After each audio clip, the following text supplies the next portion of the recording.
right, fuck yeah. Thanks for being here, bro. Thanks for having me, man. I'm stoked. Yeah, so I did do a little intro first and then we'll fucking Yeah. hop into it. We got another dope guest. Yo, what's up, everybody? We got another dope guest today. We've had a lot of long conversations in the past, so I'm sure you're gonna enjoy this one. Super interesting dude, but we'll get to it. This is A Moment with Jay. I just wanted to hop on the mic and say, I know the world been a little chaotic and everything. I just wanted to check and make sure everything good in the hood, like sure, you know what I mean? Say hi to the fam. Okay, let's get to work. What up? What's up, everybody? I'm here today with Jeremy Slobinik. What's up, guys? My brother-in-law. Yeah. You're my first ever in-law, bro, actually. Official. That's crazy. Yeah. So how you doing today, bro? Pretty good. Just doing some housework, went for a lift, decided to come by, do a little podcast. Fuck yeah. Oh, you lifted today? Yeah. Oh, which train? Back. Oh, back is turning into one of my favorite things to train now. You just answered one of the questions I had ready to ask. Oh, no. I was going to ask you, what's your favorite muscle group to train? It used to be chest, and as of recently, I switched to, I'm only training twice a week. I'm doing cardio and stuff, but I'm only lifting twice a week now, full bodies. Oh, And I don't know, there's just something about back. Maybe it's just because I'm getting so strong, and it's, I can pull the full rack on things, and Yeah. it's like, fuck yeah, this feels crazy, Yeah. And I think that's just maybe why I love the back pump too, and it hits your biceps too. It's just, you get a lot from, don't get me wrong, just like I'm sure everyone, I love training chest as well. But there's something about back that I just, especially as of recent, that I have just been loving. Yeah. What about you? I would say the same. Oh, Like, sick. yeah, I love training back. I think there's so many different compound movements you can do Yeah. with back, you know what I mean? Like there's pull-ups, bent over rows, and you can like the progressive overload to those exercises. Like you really notice it.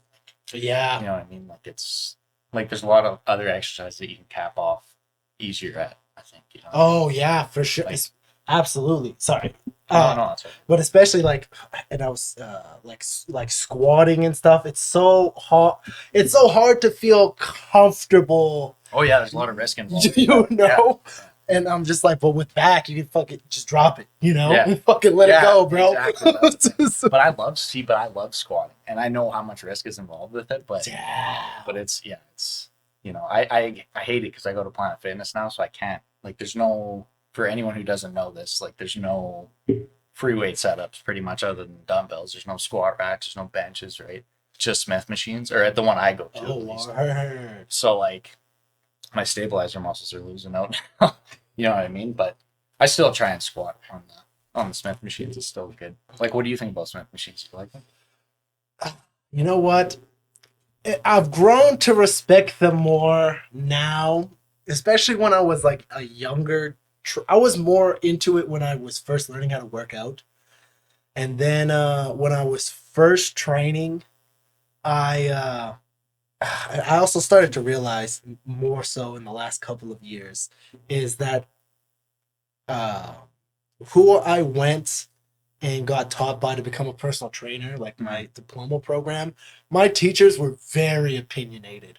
And I mean, just like most people in the fitness industry, but they were, and I just have realized I developed a lot of really bad biases based off of their opinions. 100%. And I didn't realize that until recently when people would ask me, and I was like, wait, I don't really have a good enough answer to not like this as much as I do.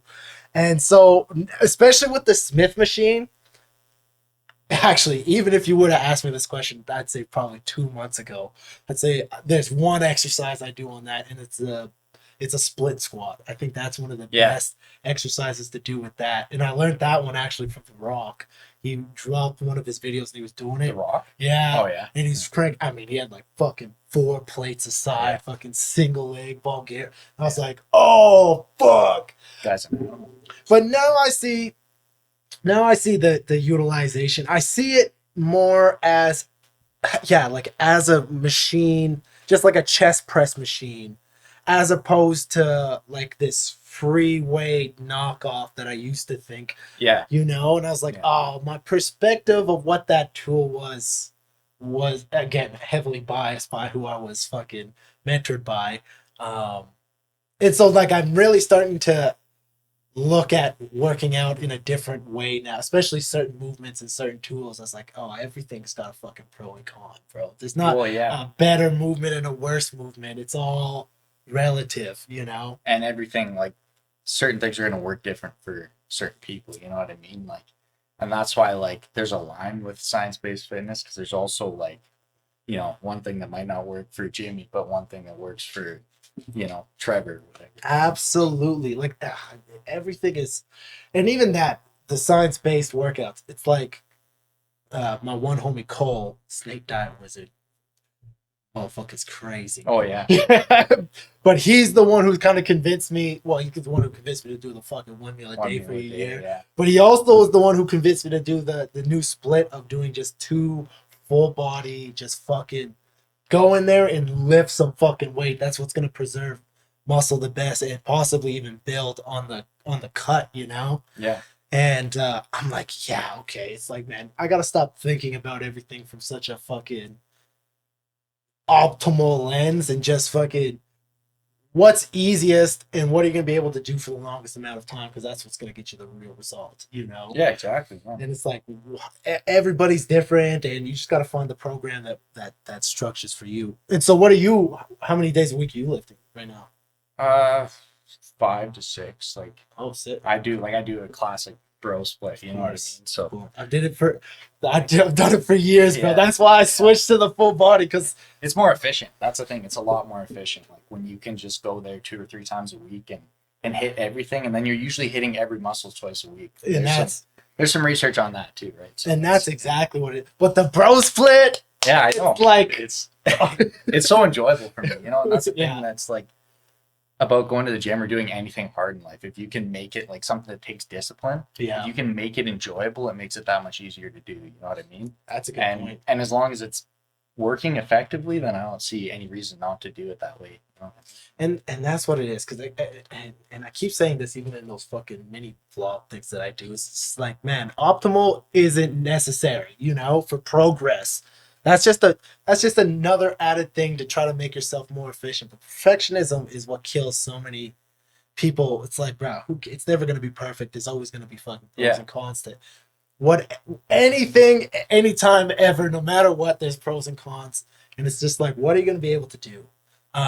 So how long have you been doing? Well, actually, let's intro you a little bit. We've already dove in quite a bit. Yeah. That's a lift. Yeah. And I'm sure we're going to get back on it. Oh, yeah. Definitely. So there's lots to say about Jeremy. I was excited about this one. You used to have a podcast. Yeah, it was very small. But yeah, yeah. Me and my buddy Joel did Wonka and the Wolf. It was called. It was a good time. Yeah. You're very active. Thank you. You also are into music, really into music. Used to create music. Yeah, I still try, but yeah, I want to get back into it. Honestly, I miss it. See, these are all things we're gonna talk about today. There's so much to talk about on this one. And then what you actually do. So you, as of what would you say, over the last couple of months, you've made a switch. You know, September 5th. Yeah. Oh yeah, straight up death. Yeah. So over the couple months, so you used to work in not auto body, but you used to work in automotive mechanic. Yeah. And now you moved into heavy duty mechanic. Yes, correct. Yeah. Okay. Yeah. I get those. Yes, yeah. I get the terms a little fucked up. Yeah. No, that's fine. You don't do it. Yeah. Word. So there's even so much to jump in there, because you were pursuing from both standpoints. Because you were pursuing one thing and then you made that is a jump, you know, from doing one thing and directing your time and effort into doing something else. And so I guess where do I even want to start? There's so much to talk about. So that's a little bit about him. That's just, I wanted to intro y'all, understand kind of where this motherfucker's coming from. And there's a lot of cool places. This is why we've had so many cool conversations. Yeah. Just over time, there's so much about you that I find interesting. Thank you. Oh, my Same pleasure. goes to you, man. Oh, thanks, bro. And it's nice to talk to someone that's like mine. Oh, absolutely. It makes it that much easier to have a conversation. Oh, absolutely. And then I think that's why we just it's just so much to talk about. Is there anything you want to dive into first? Given that I have so many things even written down. I had a question about music for you. Like, what originally inspired you to like create music? Like, do you remember a definitive moment that was like it kind of clicked in your head where you're like, this is what I want to do? Damn, I don't know if anyone's actually ever asked me that question. That's so crazy because I've done. I mean, primarily all of the interviews I've done are mostly based around music. I've done some fitness related, like interviews and stuff, like on the news and stuff. But so I've been asked so many questions about music and like how I started, but that one, I don't think I have been asked because even there's a picture of me when I'm like a baby and I'm like on a piano, Yeah. And one of the biggest things I remember when I started making music was my mom got me like a toy keyboard, like the really small key, like That's it's a where toy. it starts, yeah. And that's Yeah. I just remember getting this thing and being like, whoa, there's so many cool sounds, and then just playing with that. And then it was a couple years later, we got a piano from one of my mom's friends, and we still have it upstairs. And that one. Yeah.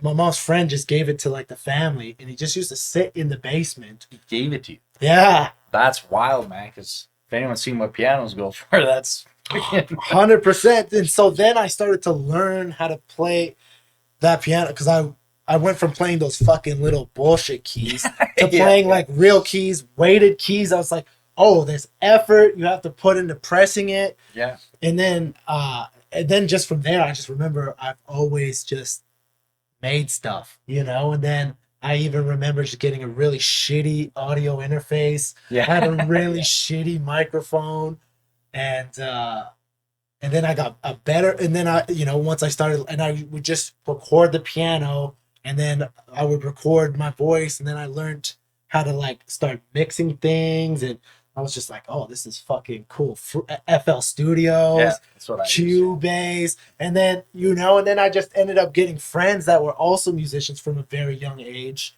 like my friend Angelo. Him and his all of his siblings all played instruments, so they would jam together. That's and awesome. So I would have and when Angelo first came, he barely spoke English. And I was like paired up because I was like a nice kid, and so I was paired up with him to like show him around and stuff. And so then we hung out, went to his house. He ended up having so many instruments. Wow. And his brothers and his sister were really good musicians, and still are really good musicians. And I could see them fucking jamming out, and I could play a little bit of the piano. And then from there, we did talent shows together, and then all kinds of stuff. So it was kind of just like, I don't know if I ever really put any, because even how my first album got made, my one homie Andrew, who I still make music with, new song dropping November 17th. Check it out, Dark Skies, produced by Andrew Menzak. We still literally are still making music to this day, That's the Andrew I know, right? Yeah. We still, every couple days of the month, he'll come over, we'll sit, we'll work on tracks. Even how my first album, Life, came to be, he was recording projects for his school because he went to McEwen, and he was just like, hey, come, I'll record 3 tracks and I'll submit them for my project. And I was like, fuck yeah, cool. I get to go use this crazy studio. We get to sit and go fuck around at McEwen with all this shit.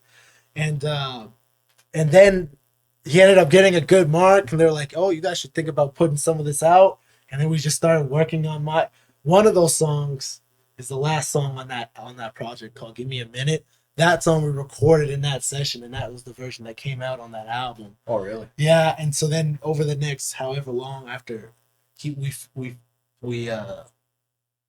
made that project, and then I was just like in it. Then I was just like, okay, how do we make money? How do we keep this going? So I don't know if there was ever like a point when it just was like I kept just doing the thing, you know? Yeah. Yeah, I mean, now it's a little bit different. Now I actively am pursuing things, but it's like before it was just like, oh, now I got another homie that makes music and another homie that makes music.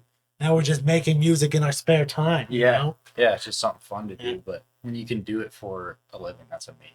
That's just something that's, you know. Oh, for sure. And it's like, and now I got homies, you know, I'll make a little bit of money every year when I drop a project, hopefully make more money. But it's like, you know, it's like now I know musicians from Edmonton that are making 100,000 plus a year easy. Yeah, you know, and it's cool to have those conversations and see how their businesses operate on top of how they make their art. You know, like there's the two sides of it, and I think that's why I really like the art industry is because there's like the art and then there's like the business side of the art. As opposed to like personal training where it's like the business side is all integrated. Yeah, you know, it's like as a musician, it's like two different things completely. And what about you? Because you play instruments, you've recorded things. Yeah. When did you start? I think that's a good question. I think when I was younger, like seeing my dad, shout out to Rod. Oh, boy, he's a G. Yeah. Seeing my dad play guitar like when I was younger. I didn't know he played guitar. Oh yeah, he still messes around a little bit. You know, he opens the tabs on the computer. No way! Oh, sick! That's kind of where it started, and then like my brother as well, Jesse. Like he plays a little bit of everything. Like he's pretty talented that way. Like whatever he picks up, he can kind of figure out. So he just sick. Like he plays drums, he plays a little bit of guitar. Like I've seen him mess around on keyboards. So seeing that as a kid kind of inspired me, and just the music they listened to was like ingrained into me as well. So it was just like so many different genres and so many different instruments I was introduced to at a young age. Really like kind of inspired me to do something with it myself. You know what I mean? He was always just kind of around. Whenever I had good times, whenever I had hard times, you know, music was always kind of the thing that was there. You know? Damn, that's so cool. So what, do you have a memory of when you, like, was it drums first? Was it guitar first? Guitar, 100%. Yeah, because after I saw my dad playing guitar, they got me like a little, same thing as your keyboard, like a little toy guitar. Sick. My nephew actually plays it now, so it's that's held up. So cool. It's held up. That's so cool. Good choice of guitar, honestly. That's sick. And then what was it? I got my first electric in grade 7. Oh, damn, like electric 12 now. 12 or 13 years old, yeah. And then I just started playing that on because my dad had a amp that was made for acoustic electrics, like, you know, the combination. Yeah. Because he always had his acoustic. So I plugged into that, and from there I was like, this is amazing, because you see how much more you can do with like an electric instrument that you can modify and, you know, modulate the sound, and like, so that was kind of where it started, was guitar, and then drums as well. Like after, I think in junior high, later in grade 8 or grade 9, I started playing drums in band a little bit, and just whenever, like, because I didn't play drums, but I'd wait until everyone left the classroom, and then I'd mess around on the kit, you know what I mean? That's like, sick. Because I'd always see people drumming, like my brother drumming and my friends drumming, and it's such a good outlet. Like guitar is you can shred on a guitar, but it's still very constrained and like chill. Yeah. Whereas like with drumming, like it's very physical. You know what I mean? Absolutely. Like so absolutely. Yeah. Even when Brandon had some of his electric kits, I was like, okay, maybe I should learn the basics of this instrument while I have the opportunity, you know. It's fun. Yeah. And I would go practice and just like, you know, just basic beats, nothing crazy. But you know, I'd set a time for like 20 or 30 minutes and be like, okay, just fucking learn a new thing and then just go practice for a while, you know? And when you really fucking got into it, like especially playing some of the like harder stuff at like higher tempos, it's exhausting. It is exhausting. It's like, 100%. Oh, this is such a physical thing to do, you know? Which was pretty cool. Because I mean, I guess percussion as a whole is like that, but no other instrument is as physically demanding as percussion as a whole, I guess. Yeah. Very crazy, bro. And so what about now? So you're saying you still try to, every once in a while, you still fucking... Yeah, usually it's just like picking up the guitar and strumming a little bit. Oh, yeah. I still have FL Studio installed on my new laptop, and I'll record something every once in a while, you know what I mean? Like, I like to mess around with synthesizers and stuff too, just digital stuff. I have like a MIDI keyboard so I can mess around. And then actually I have I don't know if I ever showed you, but another thing my brother got me for Christmas this one time was this little analog synthesizer. But it's like a little mini unit. Like it's by, Korg. Oh, yeah. Yeah. What's it called? The Volca keys. Volca keys? Yeah. Yeah, that thing. Oh, actually, I think you did show me this. And it's so cool because like this is one of those instruments that like I really like this idea in music that like limitation pushes creativity. Oh, yeah. And, like I've sat down for like hours before especially when I first got this thing and just like figured out everything it does and then made like amazing like ambient sounds with it and stuff. It's a really cool thing for like how tiny it is. That's so fucking sick. And then like it still has a MIDI hookup too, right? And you see those sync ports there, the in and the out. Yeah. You can like sync it with other synthesizers, like and chain them. It's really cool. Yeah. Especially now that I'm starting to make I'm doing so I got like these Olympus albums. And then the next album. Can't wait, by the way. Oh, thanks, bro. Some of it's crazy. Some of it's fucking crazy. All of it'll be crazy. Oh, thanks, bro. Yeah, of course. But after that, and I'm working on the album right now. It's called Mr. J and the Heartbroken Homies. Oh, I like that. Thanks, bro. That's awesome. That's a good title. And it's gonna be dance music. Oh yeah, because you said you were into like making a little bit of house. And I just been obsessed with making. It's fun. It's because the genre is simple, but that doesn't make it easy, you know. And I think that's where people get things confused. It's like pop music is simple, but it doesn't make it easy, you know. Yeah. And so it's really got me fucking so into synthesizers, and it's just like how good, and the digital stuff sounds so good, but the real things sound like the analog synthesizers are just crazy. Yeah, nothing beats the way it sounds, like how raw it is, and like it's so I hope over especially into next year, just to rent a whole bunch for like a month or two and just fuck around with, because they just they're so cool. What a wild piece of technology, you know. I was listening to fucking Beatles, motherfucker. Fucking John Lennon? No, the fucking one that's still Paul McCartney. Paul McCartney. I was like, bro, I can't believe I can't think about this. Because did you hear that new Beatles song? They just released they're saying it's like the last Beatles song. Because how do you feel about the Beatles? I like them. They're not my favorite project from that era, and it took that's fair. Like it took a lot of time for them to grow on me. Like because I was exposed to that type of music when I was younger again, right? So like the Beatles, even out of the rock I was shown, or like psychedelic rock or whatever from that era, like they're good. Like I'll always love the Beatles song, but like I don't know, not my favorite from the 70s. And I get it, because there was so much there's so much music coming out from that time. It was a big transitional era of music, for like the late 60s and early 70s, yeah. And it really, I mean, I guess it's tough to say, but it's like I'm really starting to understand that both the United States and England, UK, are so influential when it comes to what music sounds like now. Yeah, you know. And especially UK. Yeah, definitely. For so many, not only the Beatles, but so many bands. You know, so many bands. Saying all that, Paul McCartney was talking.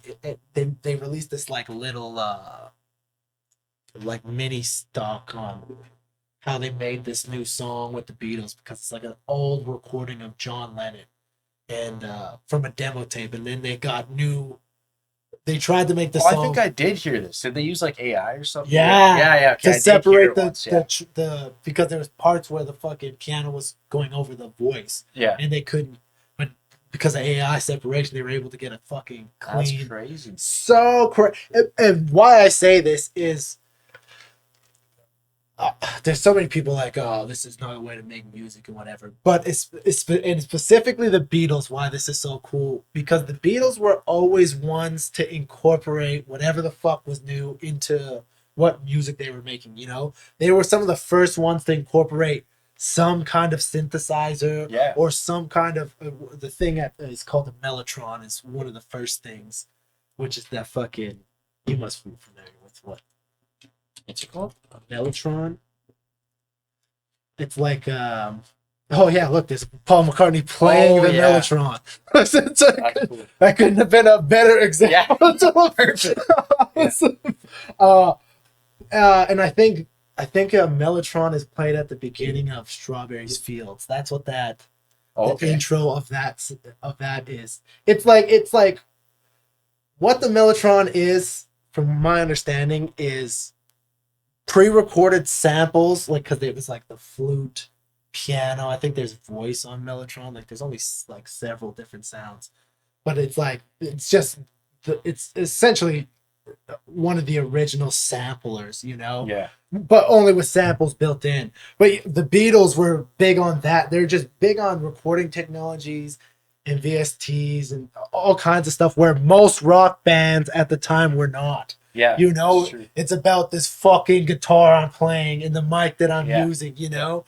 And so that's one thing that's so cool, I think, to see come full circle, is them using fucking AI technology to drop a song fucking whatever, 40 years later. Yeah. I think that's so...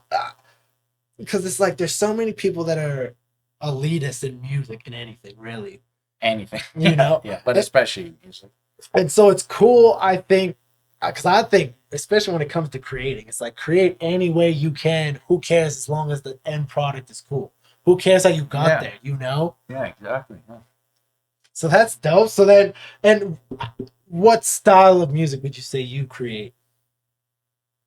It's hard because I listen to so many different types of music that's like all melded into the music I make. So it's hard to define the genre. But it is like, I guess. You sound like such an artist right now, bro. I'm not trying to be an elitist. Trust me. No. I would say it's like psych rock or psych pop, kind of, like, most of it. Cool. Because again, that's kind of like my favorite era. Like we were just talking about, like the 70s has been a huge influence on me. And it's funny because I didn't like really dive into it until later in life, even though I was introduced to it earlier on. I'm like just now, like I listened to. I don't know, like if I look back at my Spotify for this year, it'd probably be mostly just 70s. Like that's most of what I listen to. So, like in my spare time. When I'm working on stuff, I'll listen to metal. Typically. Sick. Yeah, or like hardcore punk, stuff like that. But yeah, no, what I make is like kind of like, I mean, I'm sure you know I like Tame Impala and stuff like that. Like I like the combination of like old raw fuzzy guitars. Sick. With like very ambient, like soundscape type of music, stuff that sounds like ear candy when you wear headphones. You know what I mean? Like, I love making stuff like that. It just makes me like, it just soothes my soul. You know what I mean? Sick.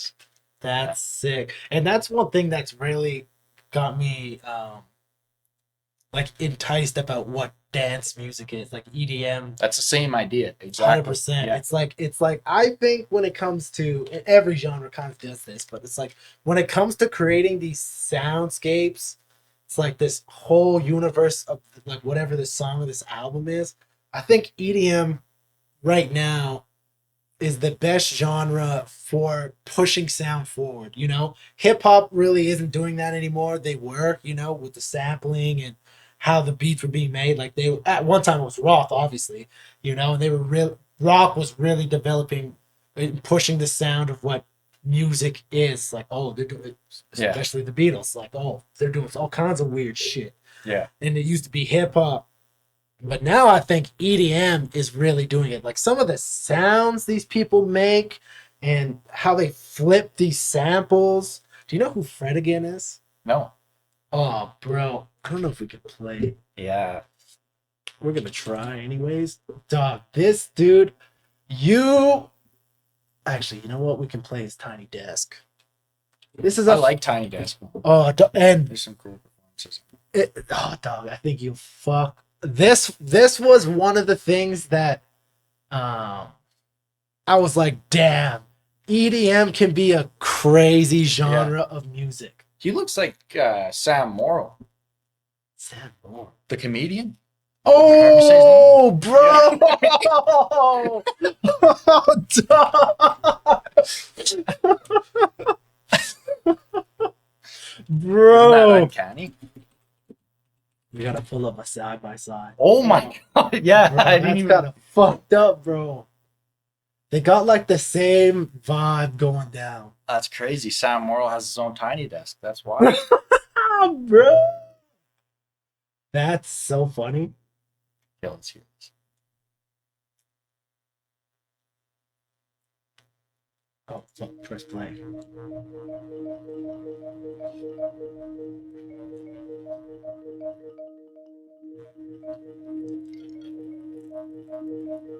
Wait, his slippers.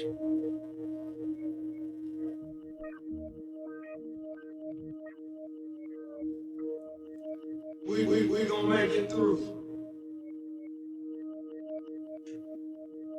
I found you treading water, regardless.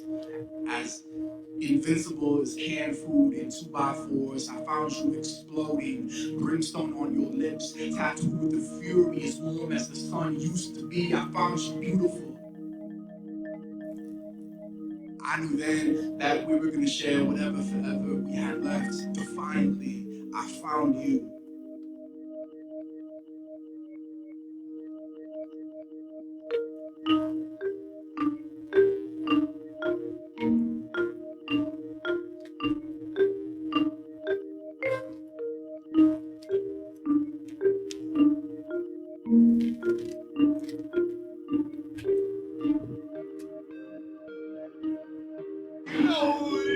This is on shit speakers.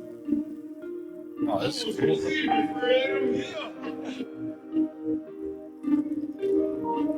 We gonna make it through. I found you. I found you. I found you beautiful.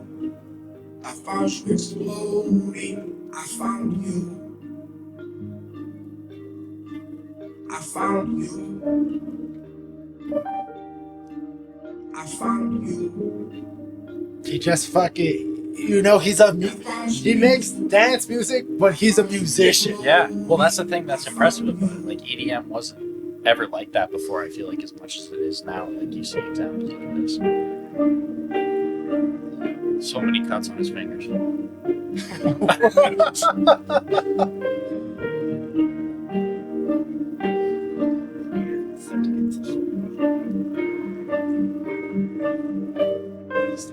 Start getting into this.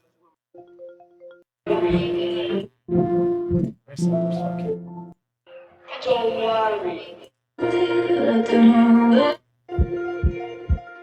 Almost replay. It's always a good bet. That's one thing YouTube does that is so sick. When did they start doing that? I have no idea. You know, he built some shit up, you know?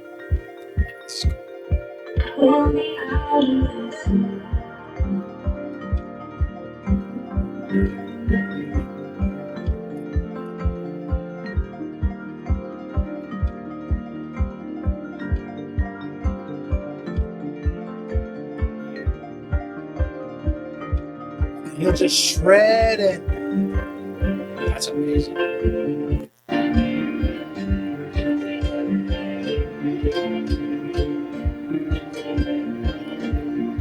He just makes such cool. And then most of the things he samples are just videos he finds off the internet. Just people. Once everything's God. But you know, Fred again's one of those people that I'm like, man, he's really, especially house music, he's really pushing the genre. Yeah, usually, I mean, no offense to anyone that creates house, but usually like you see someone, you go to a house show and you just see someone press a button. You know what I mean? I'll hold the headphones a little bit, but like that's impressive. That reminds me of like that French Kiwi juice guy, FKJ. Oh yeah. Oh, which is also sick. It's amazing to see someone actually perform that type of music. You know what I mean? Because it's actually kind of complicated. Absolutely. It's so cool. It's just one of the Fred again's sick, and he has all kinds of videos where he's just like he live streams and plays them, and that's cool. He'll build up the same songs differently, and it's just like, oh man, see that. Not to say there's not a time and place for just get fucked up to a DJ. Oh yeah, you know? Of course. Yeah, I used to DJ a little bit. Oh no way, bro! Yeah, did I tell you that? Yeah. No, this guy does everything, yo. The junior high school dances, I used to DJ them a little bit. Yeah. No. Yeah, actually, I think 7 to 9 I did. Yeah. I still have a little like mixing table, like a little. It's called Hercules. It has digitally, it has like 4 decks on it, so you can fit like 4 songs onto the interface, and then you can like on the actual device you can just switch between the 2 tracks on each side. What? But there's like the simulation of vinyl, like the digital discs. Yeah, that's what it has on it, and it has like a bunch of like built-in effects buttons and stuff. It's pretty cool. That's fucking. Actually, now that you say that, I forgot that I used to have turntables. Really? I used to have vinyl turntables. Oh, that's sick. Because I wanted to I forgot. Dog, you just unlocked a. Perfect. Forgot that I used to have 2 vinyl, and I used to go to the record. I remember because my mom used to drop me off at the record store, and I used to sit and fucking listen to vinyl records. Yeah. And just buy fucking like.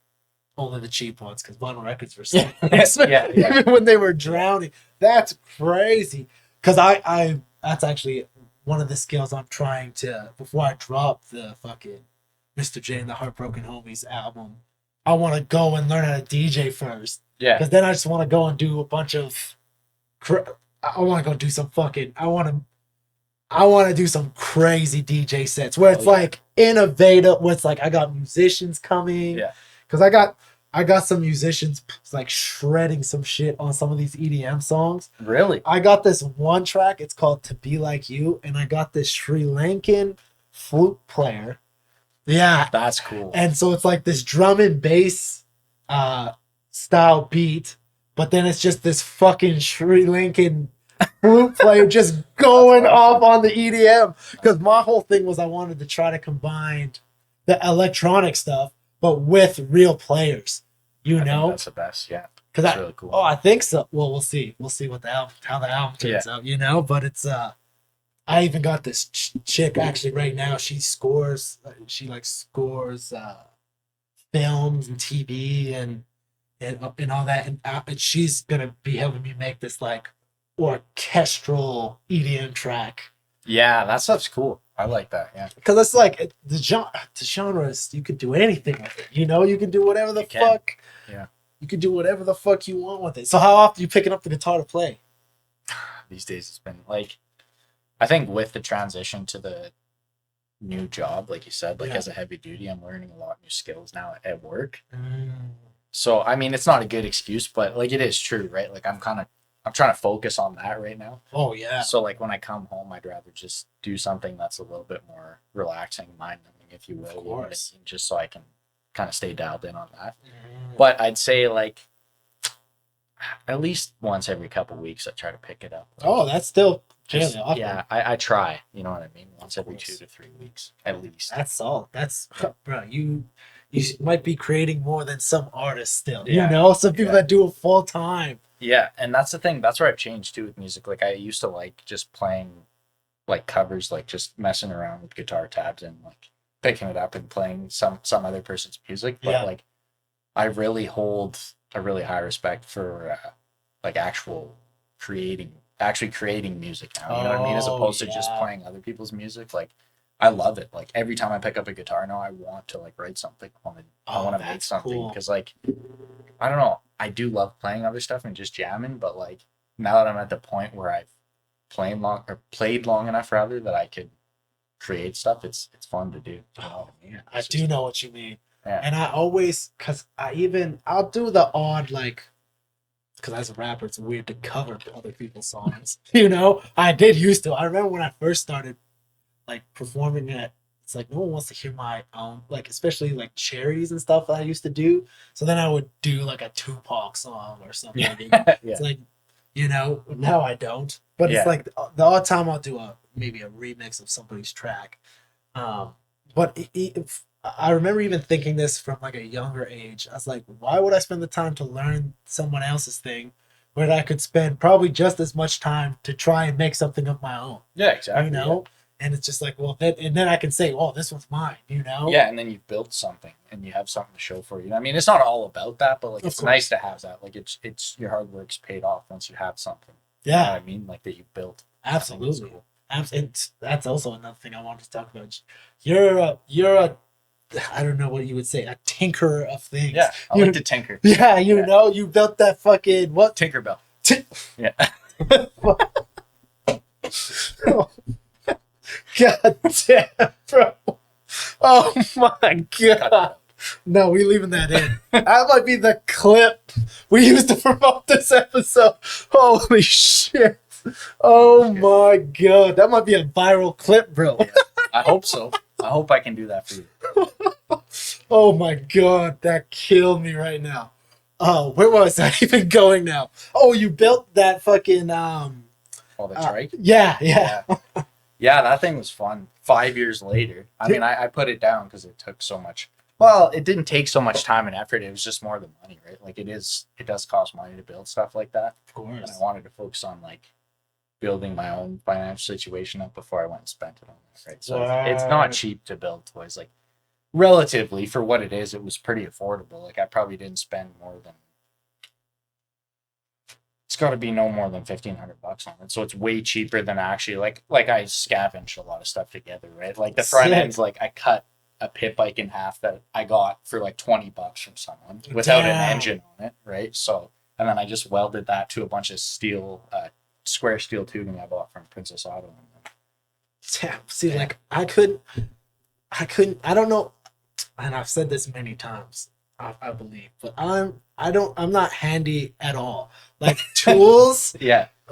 This is where I have no skill set when it comes to tools. I never have. It's not everyone's thing. I mean, it's like, man, it's like even working those kinds of jobs. It's like, bro, give me a shovel. I'll do the labor. Fucking someone else can use whatever the fuck that thing is, you know? But that's why like fitness is helpful too, because like when you need to do a job like that, you can. Word, I mean? Yeah. That's a big part of training too. Real life. You know? Absolutely. So because it's something that's not appealing to me. I mean, the end products are obviously, that's why people pay for other people to do things for them like that. But it's like, what got you started in that? Like just wanting to build things or just fix things? Like what would you say what would you even say the interest is in that? You know? Yeah, it's true because it's boring as all hell. But it's like it's very time consuming, very labor intensive. It involves a lot of thought. Yeah. You know, like it's a task like making music, but physically harder almost. You know, it's like, so what's the appeal to you? I mean, I think for me, like it started, like if you want to ask where it started, like I'd say with like you said, either building things or fixing things. I'd say more fixing things. Okay. Because like with cars, obviously I was an automotive tech before, right? So like with cars, that's kind of where it started. I was interested in, I guess, building things the way, like modding things more, because that's where my interest in cars came from. Was like you know, these rockets you see on the street. Like I like street cars. I like, you know, racing. Okay. I always kind of had an interest in that kind of stuff. Yeah. And oh, cool. All right. So once I started working on cars on my own time, like just fixing my own stuff up, I guess I was just like, you know what, like this is something I could see myself doing for a living. And then I guess your question's more about building stuff. So then once I started looking at doing that type of stuff for a living, I was like looking on social media and looking for inspiration for all this stuff. And I actually stumbled across, there's a YouTube channel called Cars and Cameras. Okay. And I seen that they built this drift trike. Like they literally built like what I built. There was like a whole trend for, I can't remember 2018, 2019 was like a huge thing. They still build them in the States and stuff.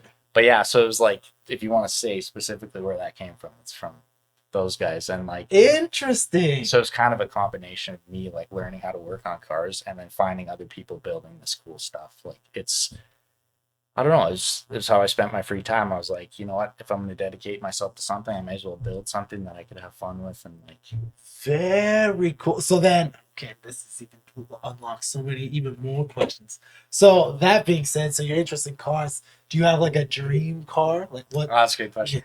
I always have a hard time answering this question because I've like been in so many different cars. I've worked on so many different cars. It's hard to say. Like I really like I've dreamed about so many different cars. Like Sick. I'm very basic now. Like I used to. Oh, that's okay. I think these overheat after a while. Oh, do they? But then they some fans. But then sometimes they work for forever. So I think they're just cheap.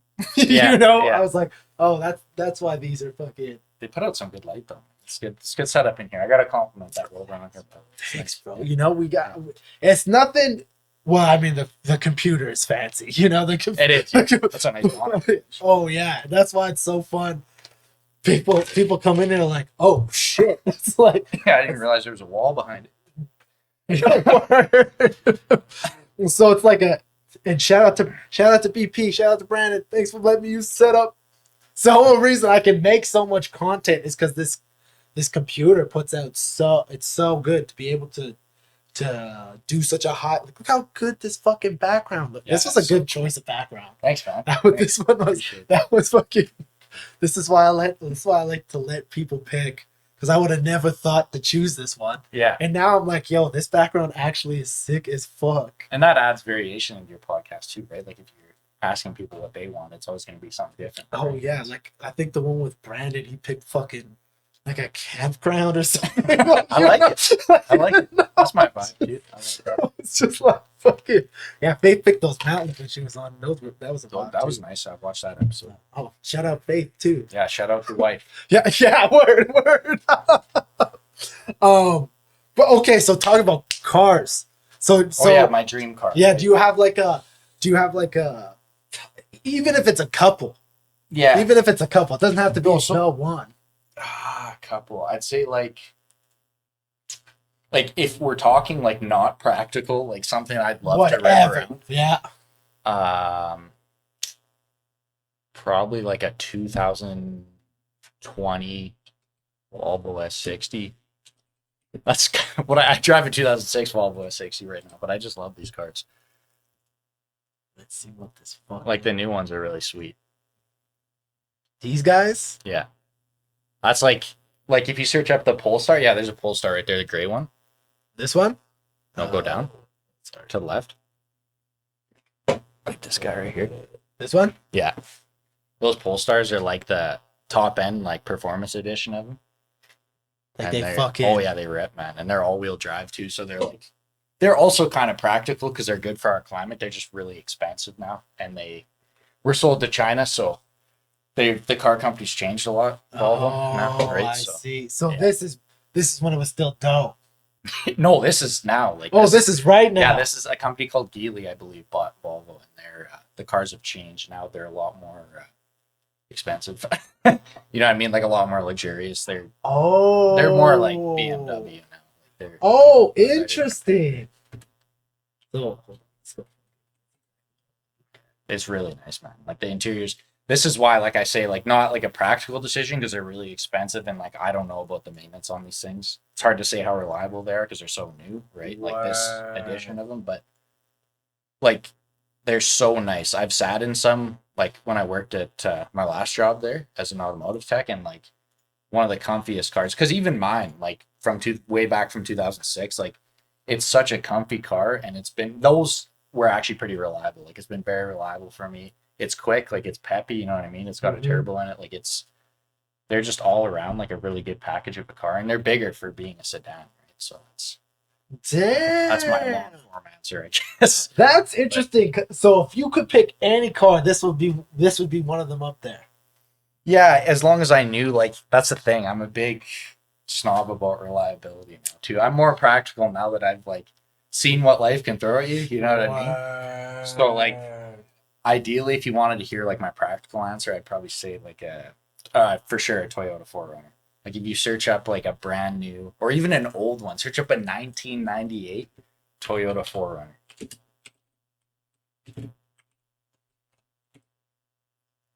Like that is, I actually want that. Like, Word. I want to buy one of those. Those things are sweet, man. They're so reliable, but the demand for them is so high, it's ridiculous. Like I found one of those with like 400,000 kilometers on it, and this guy was asking like, I think like 10 grand still. Like that's no, and they sell like they're that reliable. What? Yeah, yeah, it's crazy, man. Like the engines in them are bulletproof. Like the V8 one at least, yeah. Interesting choices of whips, dog. I would have never thought you would have been so. Okay, so now when it comes to even toy vehicles, Okay, now we're having fun. Okay, I like. Okay, something like it's hard. I always really liked, like especially when I was younger, I always really liked for performance vehicles like Subarus, like STIs. Like if you search up like a STI GC8. oh Yeah, like those. Like I've always had a soft spot in my heart for Japanese vehicles. Like they're fantastic. Word. And so this baby just fucking rips. Oh yeah, man, those are quick. And there's a lot people have done with them. Like they're rally cars, right? So they're all-wheel drive. Like I guess we're going to practicality now, but really they are like rockets. You can really, like you see guys pushing. Plus, I mean, I don't know if this means anything to you, but like 500 horsepower plus out of those things, and they're small cars, right? So This motherfucker's got some power. Yeah. Sam, interesting. Well, and when you put like really torquey power, like a lot of torque with all-wheel drive, you're launching from four wheels, right? So like I've been in a couple of those, and like when you hit them off the line, like just gas it, they put you in the seat for sure. Like I've been in a couple modded STIs, and they're fun cars, man. Sheesh. Yeah. Cause I never go. I got like. I mean, it's the rapper in me. Oh yeah, Rolls Royce. You know, I always the Rolls Royce, bro. It's just these look fun. I mean, talk about luxury. Oh yeah, you the know, most comfortable car in the world. Yeah, like it's like look. Insane. It's like, bro, because this is the thing about me. I hate driving. Yeah, I know that about you. I will do anything, which is great. Brandon likes to drive, which I'm usually doing something with Brandon. And my other homie, Andrew, also likes to drive.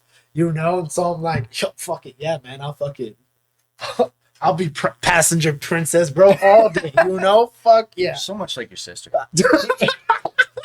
Shots fired. I hate it. So if I could get to the point where someone could drive me the fuck around, not that I go many places, but fuck. And then there's always there's that fucking I always forget what the fuck it's called. He's like an artist. The guy who designs him is a fucking what the fuck? It's like a hypercar. Oh, is it a Bugatti? No. It's even more expensive than a Bugatti. What's the thing? It's the one with McLaren, Pagani. What's that one? Pagani? That's the one. It's with Oh yeah, yeah. It wasn't until I watched that. That's the motherfucker right there, this guy. This motherfucker. When I listened to this dude talk about making this car, I was like, this guy is a fucking artist. You know, the art he makes is just fucking these supercars. Yeah. You know, and it made me appreciate this. It made me appreciate vehicles in a very different way, especially like the higher end. Oh yeah. I was like, holy, the engineer, and then fucking F1 and like I was just F1's crazy. it's like, holy shit, what a vehicle can be is insane. I guess that's another reason, like, I really like building them, because I've seen that, right? Like, in how much it takes to build one, even doing it at a simple level. It's like, you know, it gives you a finished product like that. That's amazing. I didn't actually know much about Pagani. That's interesting. Like, oh yeah, dog. It's what was he talking about? The fucking they said they were having there was an issue they were having with the aerodynamics of the I want to say it's the fucking side mirrors. yeah, They were having an issue with the fucking it was slowing the car down or something. yeah. And The way the wind chokes. and so he's like he's talking There's about a word for it. aerodynamics Yeah. or whatever the fuck. And so the drag, I don't know. I'll try to Yeah. talk it. Yeah. Drag. Yeah. That's like okay. that's the word I was Okay. Yeah. I was like, I might be showing my ignorance there's like here. different. No, I've seen a chart before. There's like different forces on a vehicle as you're driving, right? Word. So there's roll, which is side to side, just kind of like an airplane, right? Like there's squatting, which is like when you when you take off, you squat, right? Because your engine goes and then the body sinks down. When you brake, it's lifting up. I can't remember the word for that. Oh damn. Doing a nosedive, yeah. So there's like different forces on a vehicle. So yeah. Oh, I never even thought. Whatever that's called. Okay, The force going over it, yeah, as you're driving. And so he's starting to talk about the design. They were having so many issues, they couldn't figure it out. And he's like, I went for a walk in nature. He's like, I was like, wait, what? Yeah. And he's like, I watched as the like leaf was cutting through, like the leaves were falling, and I was watching the leaves float through the air. Yeah. And he's like, it was like without resistance. And he's like, that's where I got the design for the mirrors or whatever the fuck for. He's like, I took the design of the leaf, and he's like, that's what I built. So basically, what he was saying is he took a bunch of mushrooms. That's what I'm saying. People like him, bro. It's like, bro, we the same. You just doing that, Yeah. you know? Yeah. It really opened my eyes to fucking how crazy cars are. They are. It's insane what goes into, like, not even, like I said, not even just like making fancy art like that. That is crazy. Yeah. But like let alone that, but like just making a simple car, you know what I mean? There's a lot that goes into the manufacturing of it. Like that's so funny. Did you watch that podcast with Elon Musk? It's like, that's so funny that's the point that you make. Yeah. I'm not going to say it any more than that. Don't worry. That's so funny. That just made me instantly. Yeah. Because he did make a good point. He's like, in order for a car to work, he's like, there's 10,000 things that have to all go right, or the car doesn't work. And I was like, oh, fuck. I never thought about it in that. There's so many things to make the car just fucking move, you know? And I was like, oh, shit, that's wild. That's why I have the opinion that, and I think a lot of people share this with me, because I know that because I've talked to a lot of people that agree with me, but like that's why I think automotive mechanics don't really get paid enough, right? Like there is a lot of overhead that goes into that business, and there's a lot of different factors by who gets paid what amount of money, but like at the end of the day, like the mechanics are at the front line, like they're finishing the jobs, they're making the money for the people in the office, you know what I mean? Like they realistically, like it's the amount of stuff you have to know to fully diagnose a car, like any system on it, you know, fully repair any system on it. Like it's a lot of knowledge, and like it's underpaid, I think, honestly. Like, like switching into heavy duty now is like, I mean, we get paid more, but like I do think that there's a lot less intricacies working on, like I work on cranes, right? So like so far, I mean, I've just started, but I'm seeing a lot less intricacies than like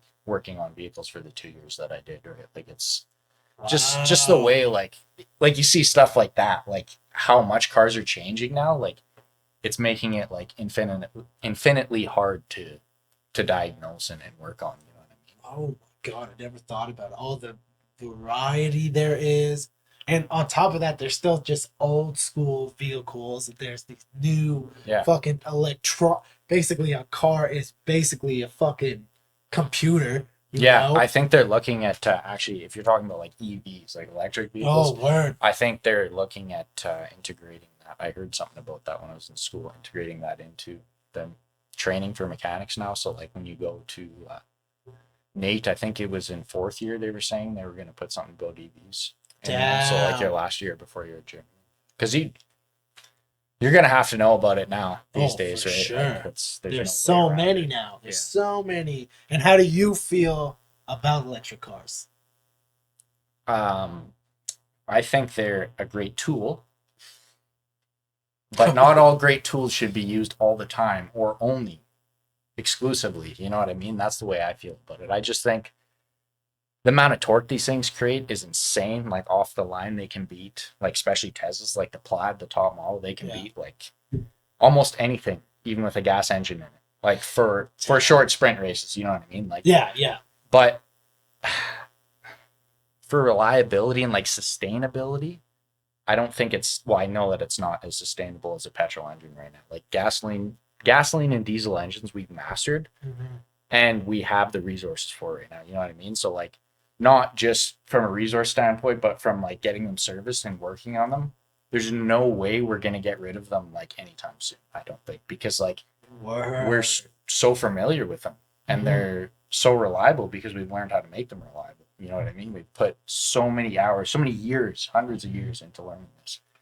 Damn. So then how do you feel about like, I like them. Yeah, don't get me wrong. Like I like Tesla stuff. They're cool, but I wouldn't own them myself.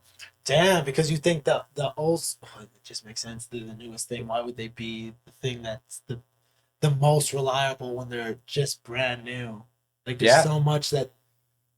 Yeah, I guess so. That's an interesting point about it, because like Canada's banning the sale of gas powered vehicles in whatever the fuck year that is.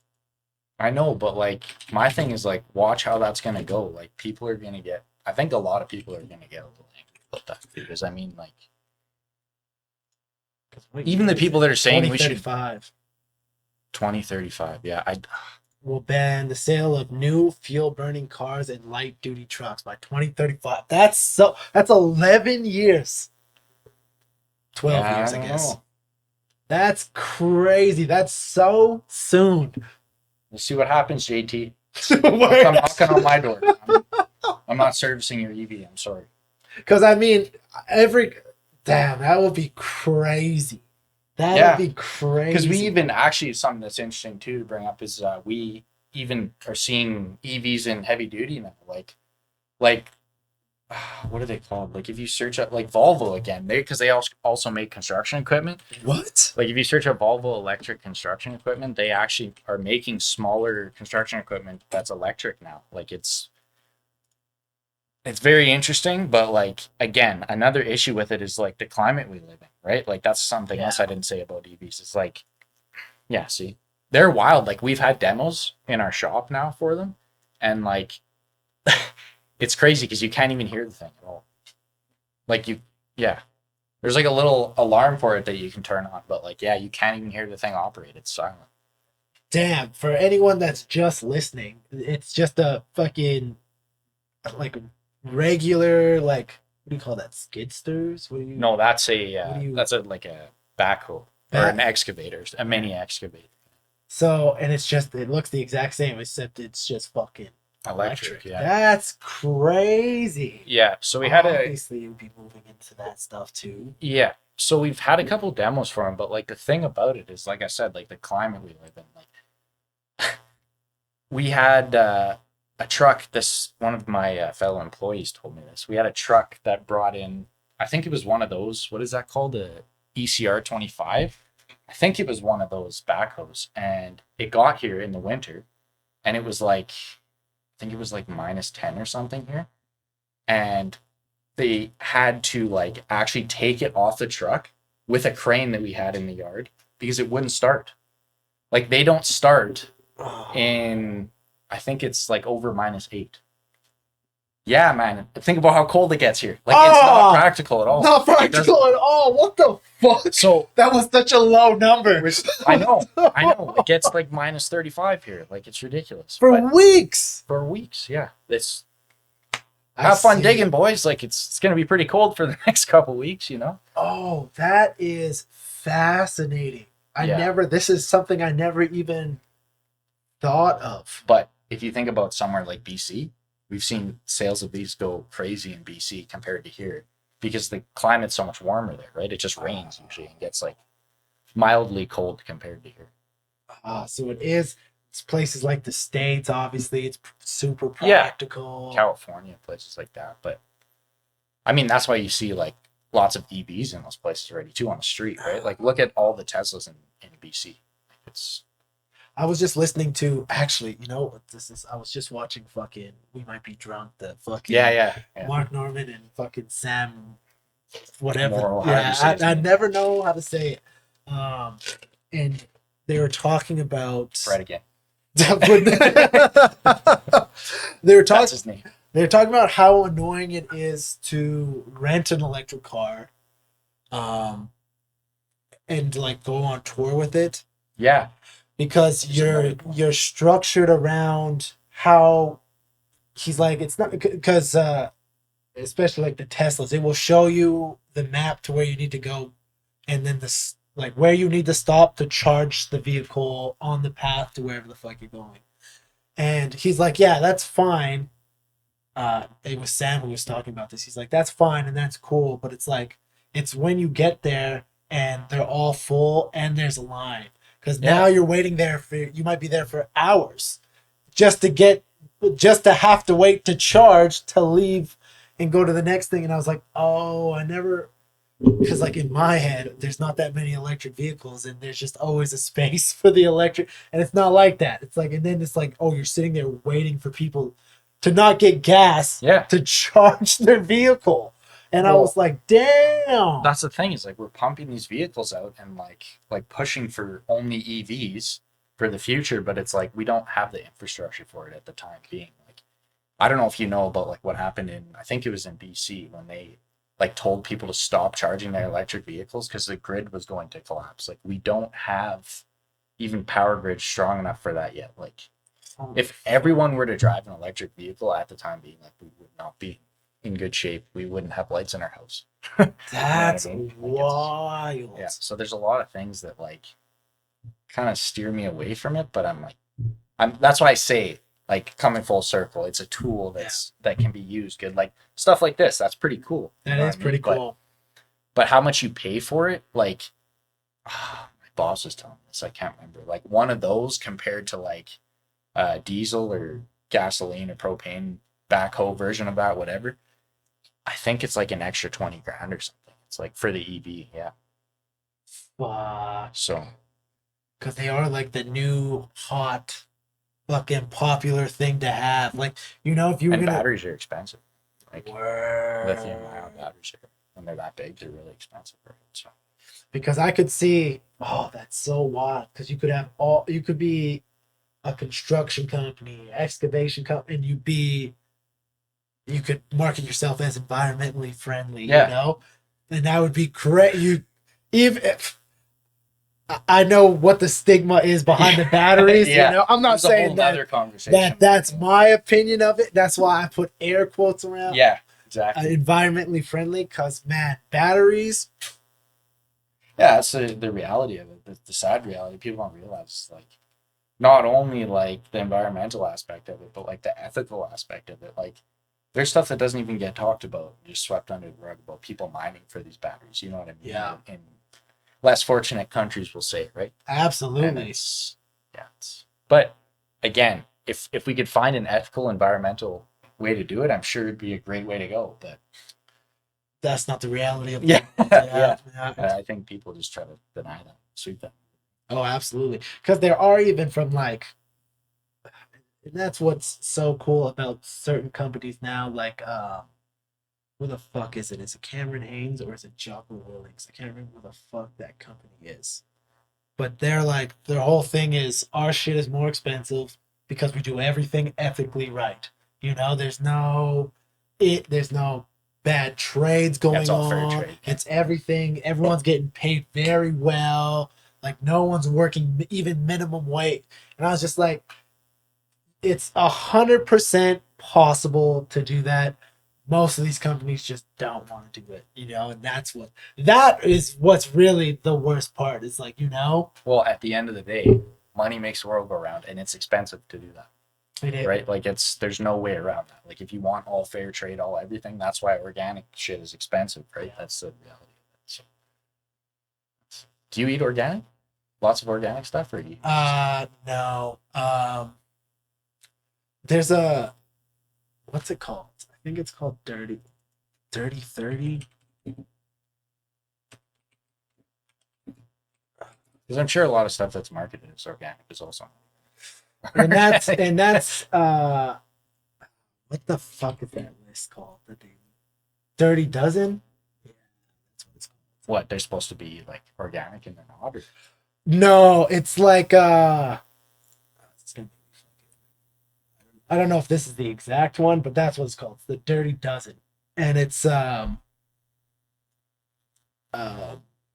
what they release this list every year, and it's usually based upon where you live. And it's the 12 produce items that they recommend that you do buy organic that year because of how the pesticides are. So they'll test all the produce and they'll say, okay, these are the ones that if you buy organic is going to be really worth the extra money, because the ones that aren't organic are actually a big way. Because actually sometimes the organic version will be less nutritious than the non-organic one will be more nutritious than the organic one. Oh, okay. Because organic doesn't always mean better.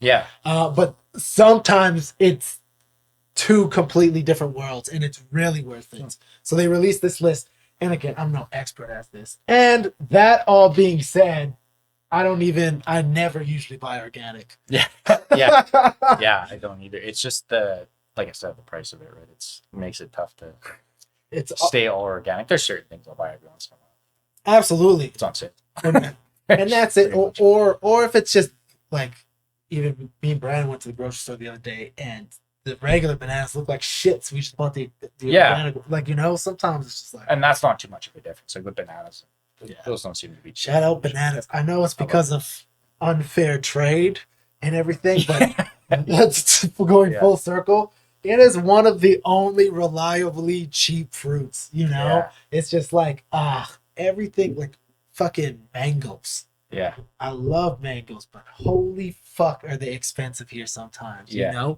paying $2, $3, $4 for a fruit. I know. It's like, bruh. Yeah.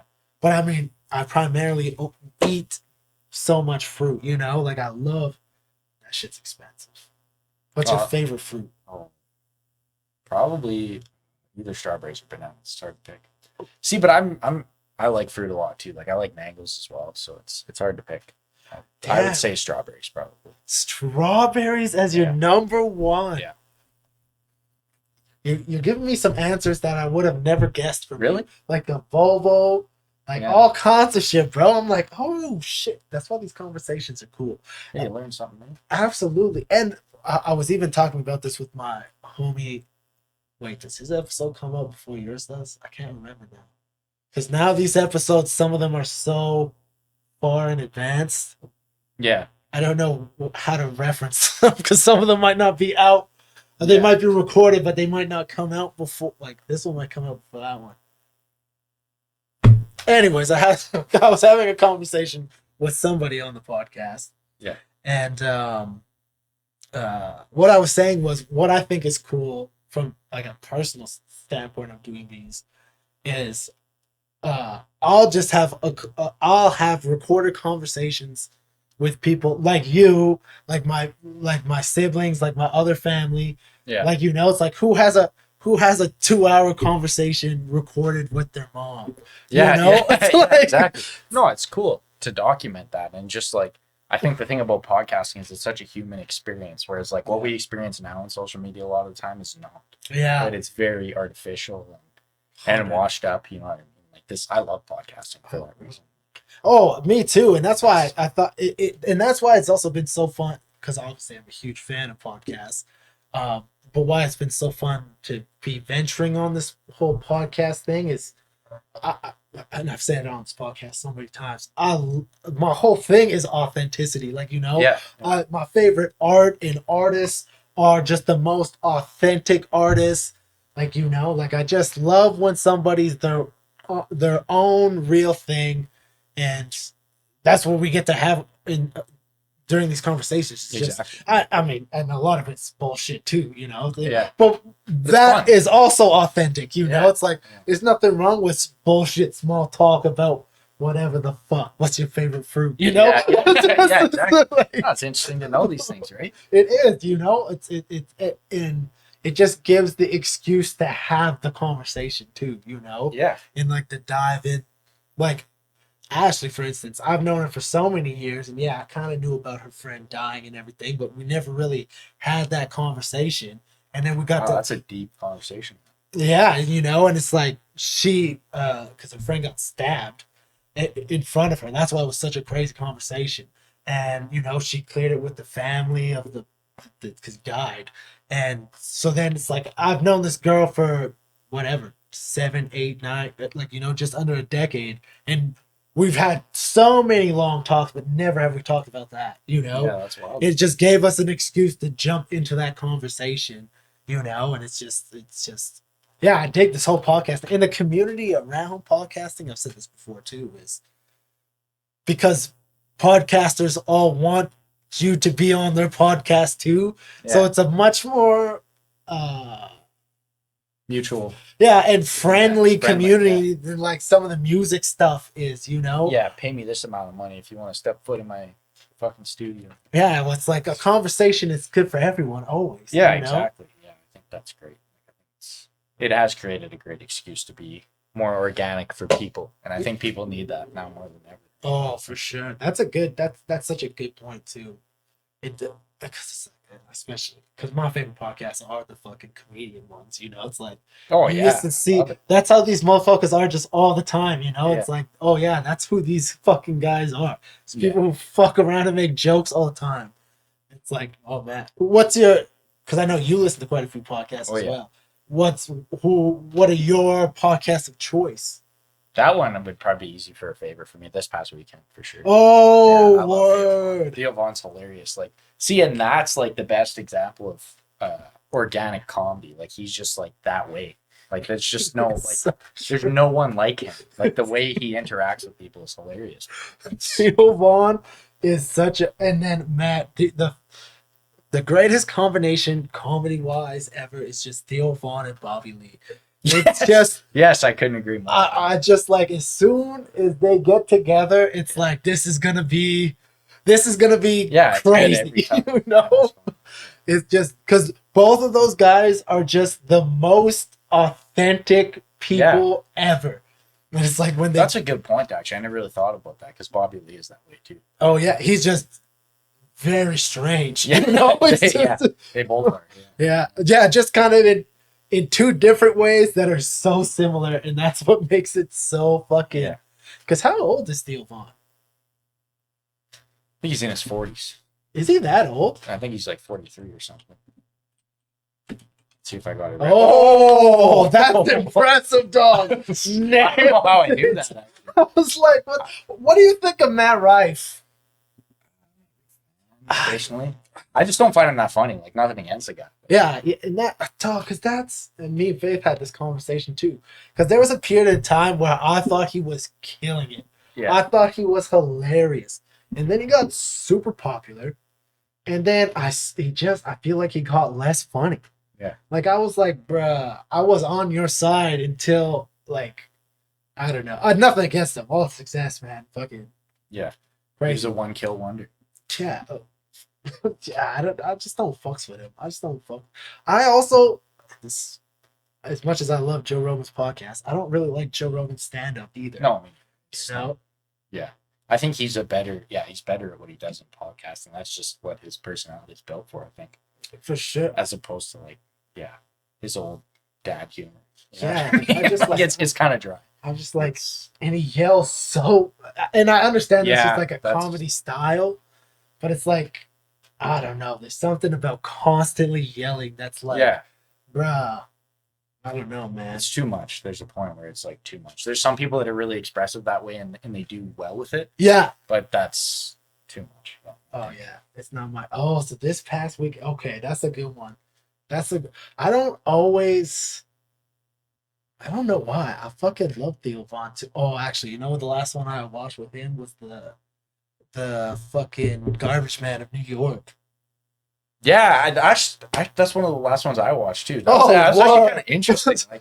Like Faith threw it on. Yeah. Because like I was like, I don't think I'm gonna like this. She just threw it on. I was like, whatever, I'll watch it. And like it was actually kind of funny. It was so, and that guy, the guy was fucking funny. You know, like he was like he caught on to his humor. That's the problem. Like when a lot of people go on Theo Von, they don't understand his humor, right?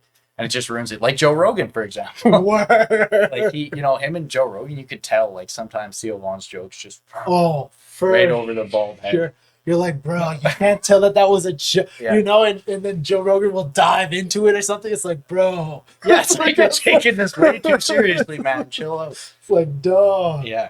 No, Theo Von is, that fucking, the garbage one. Because it was, I learned so much about how crazy the garbage system is in New York City, you know? Like, oh, yeah, it's wild there. I was like, holy fuck. Yeah. That's the thing also, like, I'm so grateful that we live specifically in Alberta for this, is the rats. Oh, yeah. It's like how other places live with rats, you know? Well, that's the thing, too, is that city is, from what I know, I've never been there, but filled with a lot of garbage because there's so many people there, right? So rats are... It's imminent. Yeah, that's the word. That's even the word I was trying to think of. And I was gonna give up because I was like, I can't remember what the fuck that word is. Yeah. But yeah, no, man, it's wild because like I noticed on there too. He was talking about how they do like a certain route in a certain amount of time. If they do it like less than, that's wild because like as a mechanic, like an automotive mechanic, you get paid what's called piecework, or not piecework. It's called flat rate in automotive. Sorry, but piecework in other construction trades. And you do like, say you have to do an install of some sort on a car, like do brakes, say the brakes quote for an hour and you do them in half an hour, you still get paid that full hour. Right. So that's what he was saying with doing garbage routes over there, which is crazy. Like I never thought a garbage man would be able to do flat rate like that. That's insane. And then on top of that, how much they make. Yeah. They're like 6 figures. Somewhere. Yeah. I was like, what the fuck? I was like, these guys are killing it out there. Yeah, I know. It's so wild. That's so wild. So we got to move somewhere that has a lot of garbage. God, that's one thing. But honestly, actually, I went, was it last? I think I actually talked about it on one of the podcasts. I went to the dump. I think the episode is called The Dump. Actually, because I was dump run. Because I was helping a homie clear some shit out and stuff, and so we went to the dump, and I was enamored by the dump. I was like, holy, like there's so much. You never have to go over there. I never have to go there. I can't even remember. Like my mom even was telling me, she's like, "Oh yeah, you like the dump even when you were a kid." I was like, "Man, this place is. I mean, it stinks in certain places, but there's so much going on." No, I know. And I was like, "This place is crazy. The science this must take, the engineering. It is the dump and it is just garbage, but." It's like, man, they got to make sure shit doesn't run into things. They got to make shit doesn't poison people. Like, there's so much shit going on there, you know? Fun fact, Rundle Park? Yeah. Do you know how rough the roads are there? Yeah. That used to be a dump. That's why those roads are like all wavy like that. There's a bunch of garbage underneath the road there. Did you know that? You saying that, I feel like someone now told me that. But that makes so much, because it's like I go to Rundle Park all the time and I never think about that. Yeah. You break your car every time you drive through there. It's ridiculous. That's fucking wild. Is that why sometimes it smells like shit? Oh, yeah, probably. Like, because you think about it, that combined with like how much ground erosion happens on the bank by the river there, right? All the garbage. Oh my God. Yeah, that's a good thing you said that. I never really thought about that because it does stink like that. It does. Sometimes really fucking bad. Because I go there. I've been there often.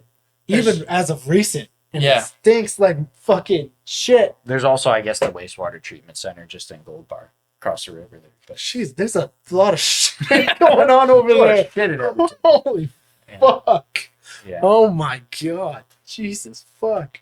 So how are you enjoying being a heavy duty mechanic? You enjoy the switch? Yeah, I like it quite a bit. It's a lot more safety focused, and in that way, it's a lot more take your time and pay attention to what you're doing, get it done properly. Whereas with automotive, it's very customer based and when the customer needs it. So you have to be very on your toes in automotive, and you still have to be on your toes in heavy duty, but in a different way. You know what I mean? Like I get to like think out what I do more rather than just rushing to do it and get it done.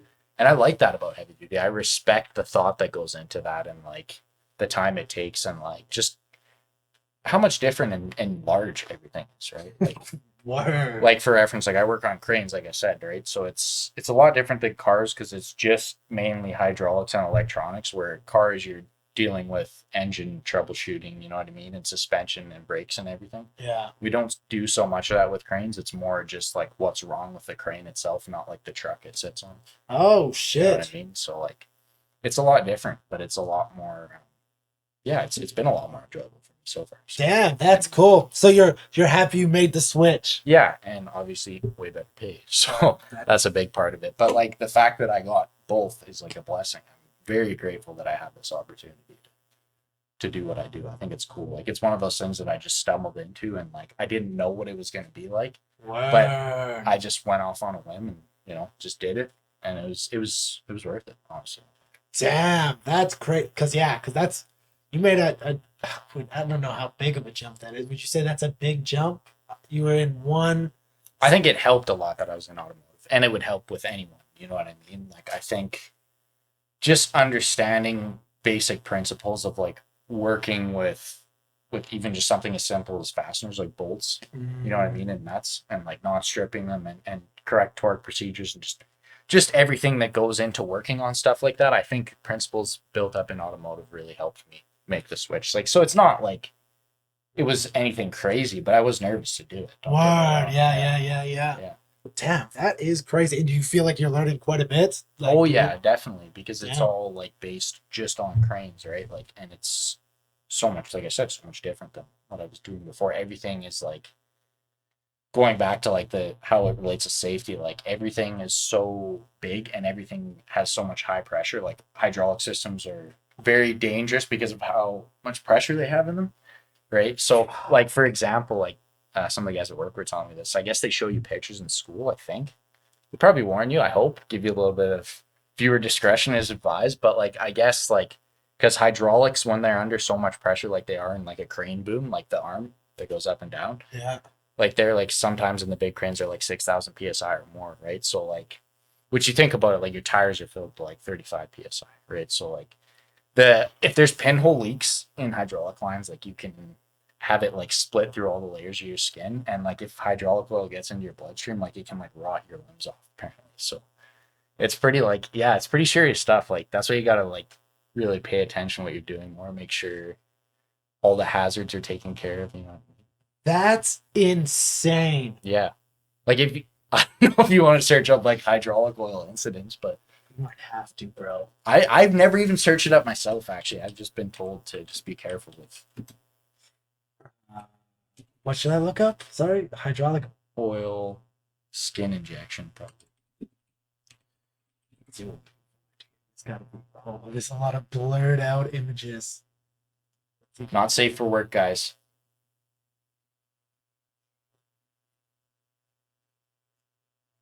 This looks like we're gonna learn something.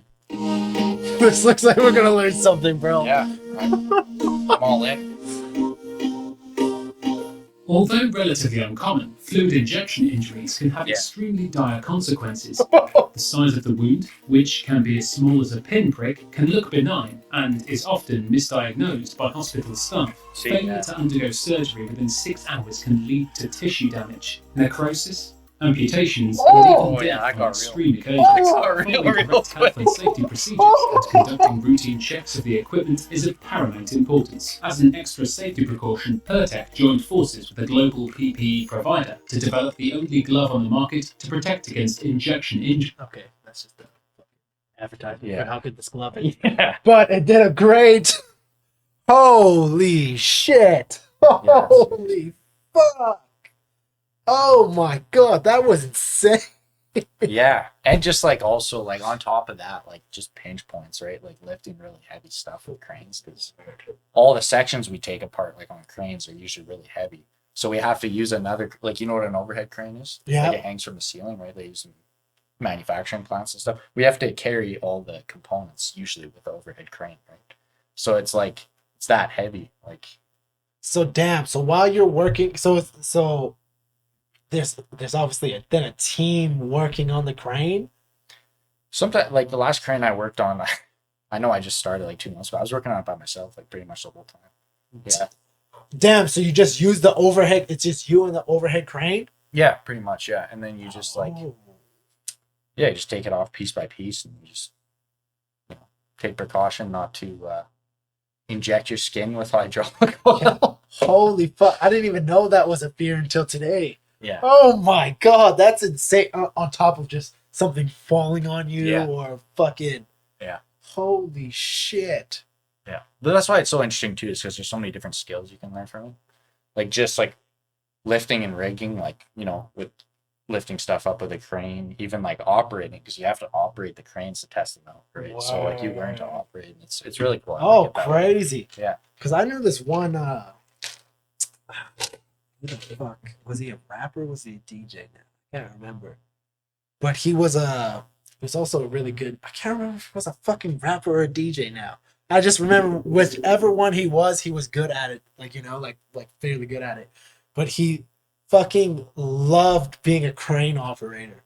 Really? Like when you asked him like what he loves, he's like, yeah, man, I like to do this music thing, but I really like to operate cranes. They all make day. killer quality. And that's what he was telling me. Like it's actually, I was talking to one of my journeymen the other day. I was working with him, and I was like, just out of curiosity, like, do you know how much a crane operator would actually make? He's like, oh man, they make more than us. I'm like, really? Like the people that fix the cranes, like the ones operating them make more, and that's like, again, that's very safety heavy. But like, I always thought that the people fixing them would make more money. Personally, you know what I mean? Of like, course. it's not like super hard to operate a crane. There's still a lot of stuff you have to pay attention to. But I've got a little bit of experience now too operating, and I agree with your friend. It's really, it's quite enjoyable. What? Yeah. Damn, that's actually crazy, bro. Because like, I mean, last time on this, but like, I had to test out a boom on it. So like the boom is a section that extends out, right? There's a hook at the end. Right? Oh yeah, okay. So we have to do boom teardowns for like inspections. Usually every 10 years they do 10-year inspections. Damn, okay. So this was a bigger crane. It's called a National NBT 45. If you want to pull that up. National? Yeah. Wait, National Yeah. NBT. NBT? Yeah, 45. Oh, right there. Man, this motherfucker, that one's going strong. That leg, Yeah, this I know. one is the only one that fucking. Oh, okay. So So this. yeah, it was mounted on that exact same truck too. But so one of my journeymen did a boom tear down for an inspection on. Yeah, that was the exact truck. Right Oh, there. sick. Okay. And he wanted to test it out after, so he's like, "Yeah, go out in the yard and we'll test out the NBT 45." I was like, "Wait, you want me to operate it?" I didn't expect him to say that. He's like, "Yeah, jump in." I'm like, "Okay." So like he tells me to hop in this thing, shows me all the controls, and I start messing around with it. I'm like swinging in the cab and everything and testing out the boom. I was having fun, and I'm like, all right, everything seems to work properly. I like telescope the boom out and everything, and so I go back inside, and he's like, "What, you got bored?" I'm like, "What do you mean?" I was like, "I tested everything out." He's like, "Did you fully extend the boom, like max it out?" I'm like, "No." He's like, "Oh, go back out there then." I'm like, "Okay." So I was like, "How far does it go?" He's like, "Oh, 127 feet." I'm like, "What?" So I hop in this crane. He's like, "Yeah, just make sure you put the boom at, like that at 65 degrees. And I telescoped it like all the way out into the air, and it was really windy this day. So like, you don't realize like how sketchy it gets like as you get farther out on a boom. You know what I mean? Like Yeah. I took it all 127 feet in the air, and like I didn't have my foot on the swing brake, or there's like a lock for the brake so the cab doesn't swing like this. You know what I mean? Okay, yeah. Because it can move around. So like it's the wind started taking it, and the cab started moving. I was like, "Oh, better put the swing brake on." Like it gets sketchy when you take cranes like maximum. Oh my god. See, to me, I'm like, fuck all that. Yeah. Well, again, like I said, there's a lot of safety involved with that, right? But it's a very interesting skill to have. Like working on the men operating, I think is really cool. Like somewhere, I was just talking to Faith about this yesterday. Like somewhere down the line, I wouldn't mind like trying to get an operator job, right? Damn. Because they get paid crazy, and it's a lot more. It's a lot chiller. It's a lot easier on your body, really. Like you're sitting in a crane cab just lifting stuff up, and Word. the signalman's doing all the work, really. Like they're just telling you what to do, and you just do it. You know what I mean? Like it's just you just use signals. Damn. You just gave me a brand new respect for crane operators, bro. It's cool. It's pretty interesting. I never thought I'd be in this industry, like I said, but like as soon as I got into it, I was like, oh, this is pretty in depth. There's a lot of stuff to learn. So, Word. Yeah. Damn, that's so dope to hear, dog. yeah, thank you. And like just like driving those big rigs too. Like I see why they get paid that much that way, because like I think you have to have your class 1, and I didn't realize this, man. I just learned this, but it's like I think it's close to 20 grand to get your class 1 license. Yeah, it's getting really expensive now. And so these guys have to get like class 1 licenses usually to drive those semis. Holy yeah. fuck. What? Yeah, it's crazy. Oh my god. I would never fucking even like driving, because you know I hate driving. Just like, Oh yeah. oh They're- my god. Like I've just moved them in and out of the shop, and they're huge. Driving them's not easy. It's like it's a semi truck. Right? yeah, That's yeah, what it yeah, is. Like, yeah, it's- yeah. It's supposed to be monstrous. Yeah. Not my vibe at fucking all, bro. Yeah, I'm not huge on driving big stuff either. I like operating the crane, but driving like it's an adjustment, right? Like you used to have a car though, right? Like was that what was that one? 300 or 200? You had a Chrysler? Yeah, I had a Chrysler 200. Yeah. Yeah. That's sick, man. I had a Chrysler 200, and I used to have a Jeep Wrangler. A Jeep Wrangler. That was it was just too expensive. And like it was just so bad. Yeah, no, that's the thing. The fact that you don't like driving, you don't typically drive, you save a lot of money. Oh yeah. I mean, there's two sides to every coin. Like it's efficient to want to drive, but you don't want to, right? And you're set up so you don't have to. So it's like you're chilling, man. Yeah, I'm not, cause like even when I think about having a dream car or something, it's like, bruh, I would have to have so much money and so many other things first before I go and spend my money on a car. It's not important. Because I don't value them as much as other people value them, you know? And I know that very well. I'll drive a piece of shit until it dies. I don't care anymore. Especially because I had the car that I really wanted, you know, the Jeep Wrangler. And I was like, oh, that's what you really wanted? Yeah. Like it still is one of my favorite vehicles. Like, you know, and I even like the Jeep truck now that I got to. That Rubicon, what's it, Gladiator or whatever it's called? Like the. Is that what the? I think it's Gladiator.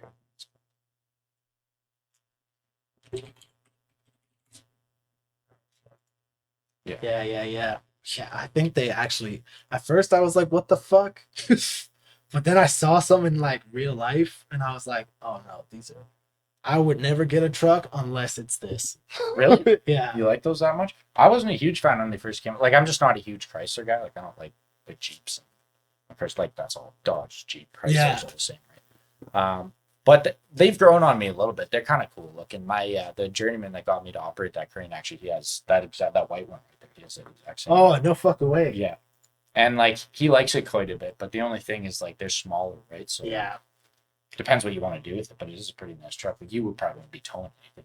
Yeah, fuck no. It's a fuck no.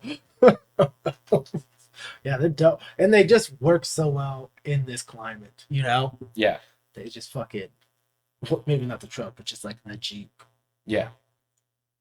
Yeah. Yeah, for like, yeah, especially if you want to do like activities with your vehicle, Jeeps are really good for that, like rock crawling and stuff like that, and off-roading. Like they are good for that, for sure. People are fucking, and I would never. I'm such a fucking get from point A to point B. Yeah, I'm not a fucking fucker, especially in a vehicle. I'm just and maybe it's I just so know how dangerous they are, you know. Yeah. Like Statistically, driving is the thing, and I say this all the time when I'm driving, which I shouldn't. So it's like this is one of the activities that you're most likely to die doing, you know? And it's just like, to me, it's like, okay, avoid doing this thing most of the time unless you need to fucking literally, I mean, going down to the fucking across the street is one thing, but going on journeys, you know? Yeah. So, Yeah, that's why it's nice to be able to create, to do the stuff you do from where you are. You know what I mean? Because like for me, driving out to, like, I've always worked construction jobs and stuff like that, and now I'm into like I work all the way out in Atchison, right? So like, oh, wow. I've always valued driving in that respect because it helps me make money. Yeah. But if you don't need that to help you make money, then it's like, why would you value it? Because you can save money No, in the end, yeah, right? yeah, That's true. for sure. And it's like, obviously travel is so important, but it's like, man, I'm so, if I can operate and do everything, I mean, and get out of my crib, which is also nice to do. Don't get me Yeah, wrong. every once in a while. You can go for a walk. Yeah, and Go that's for a it. bike ride, whatever. And that's exact. I remember even one. It was during COVID. Because there was nothing to do, but I'd still have the odd meeting or something downtown. I would just ride my bike because I'm like, I have literally all day before this meeting to get there and all day to get home. I'm fucking, instead of doing cardio at home, I might as well just ride my bike to these meetings, you know? Yeah. And I just used to fuck it. A couple times, what happened was I ended up staying at some of those places too long. It'd be fucking pitch black when I was driving home, and I was like, oh, this is why so many people die riding bikes too. It's like, these cars can't see me right now, you know? Yeah. It's so dark. If someone was to turn or something, they wouldn't see me at all, you know? Yeah, exactly. Fuck. Well, bro. Oh, I didn't even fucking mention that you fucking Yeah. are represent. repping, bro. Repping. Yeah, I had to. It's a comfy hoodie too. I like it. I really like the red too. You like it? Yeah. I My like- favorite color. Oh, is it? Yeah, hell yeah. Oh, fuck yeah. Hey, my strings are uneven. Wife might get mad. I'm looking at the camera here, trying to do it. It's all inverted. Fuck yeah, bro. Yeah, it's nice. Well, we could go on. How you feeling? How you feeling right now? Good. Good. This is fucking cool, man. I like the setup you have. It makes me wish I did, like, I pursued podcasting more. It's really cool. It's fun, man. It's fun to have these conversations, and it is. It's just it's relatively simple, you know. It's just like Yeah, you sit it's a and you talk to Yeah. someone, Yeah. but it just, I feel like it is impactful. It's crazy how many people have messaged me and be like, because it's growing. So shout out to everyone listening, watching, man. The podcast is growing. You know, to the point where now hundreds of people are listening to every week on across platforms. Good Just for as you, many man. That's people sick. listen as watch now. That's awesome. Are the biggest fan bases in the States. Shout out the States, I guess. Really? Yeah. Interesting. It's the States and in Toronto, especially the it's fucking late. And so it's been interesting to get messages from people. The on message now. People can't fucking wait for the episodes, which is cool too.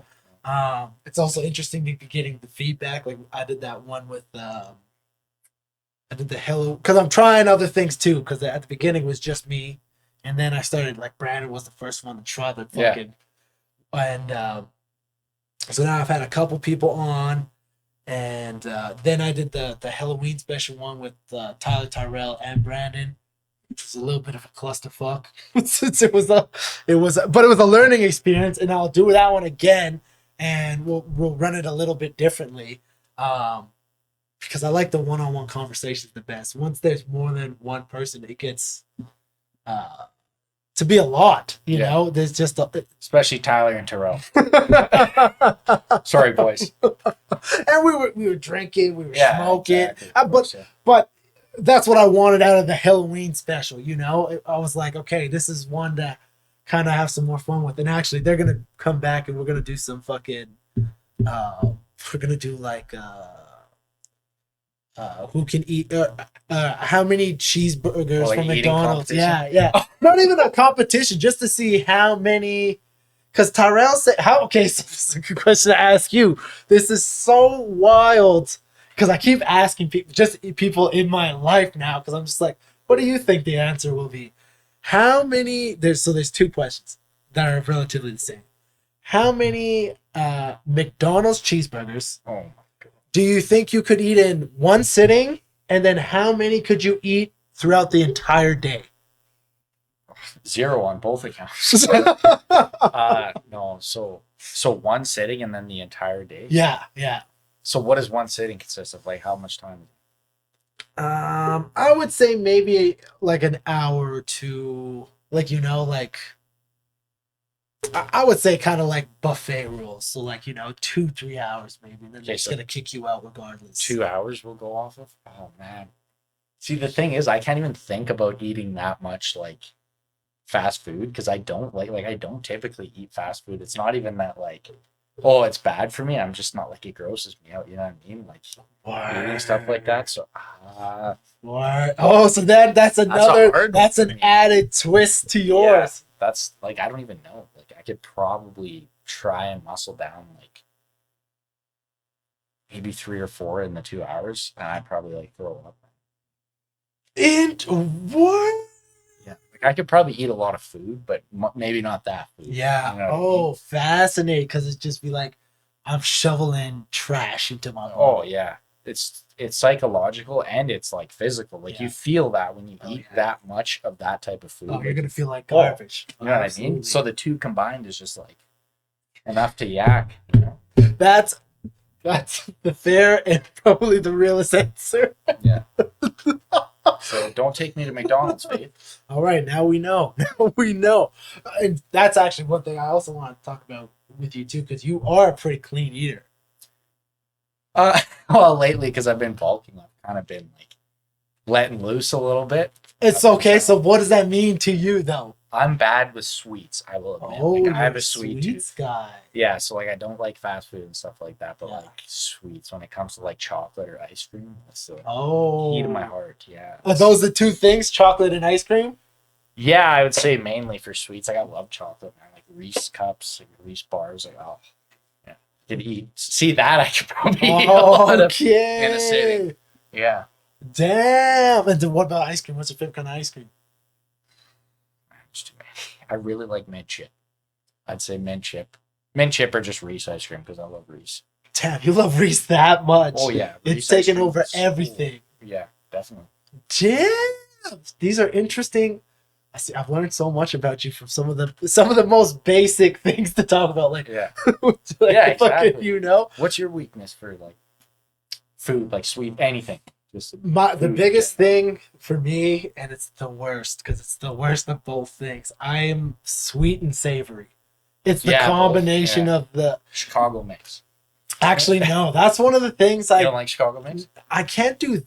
There's something about that gives me the same vibe as like cheese and fruit, which I'm also weird. I don't like that. It's like, man, I know I get it. The sweet and savory, it's just like I don't like.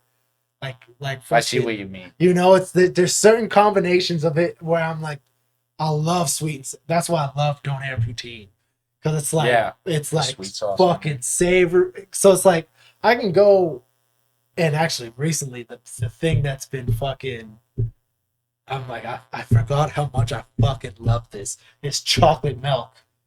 Really? Oh my god! Because I just got I can only drink the Fairlife one because. Especially milk fucks me up, you know. I used to be like that, but like I can drink as much milk as I want. I swear. Well, yeah, it's weird. Especially milk, cream I can handle a little bit better. Yogurt's a completely different thing. Same thing with cheese. They're much lower in lactose.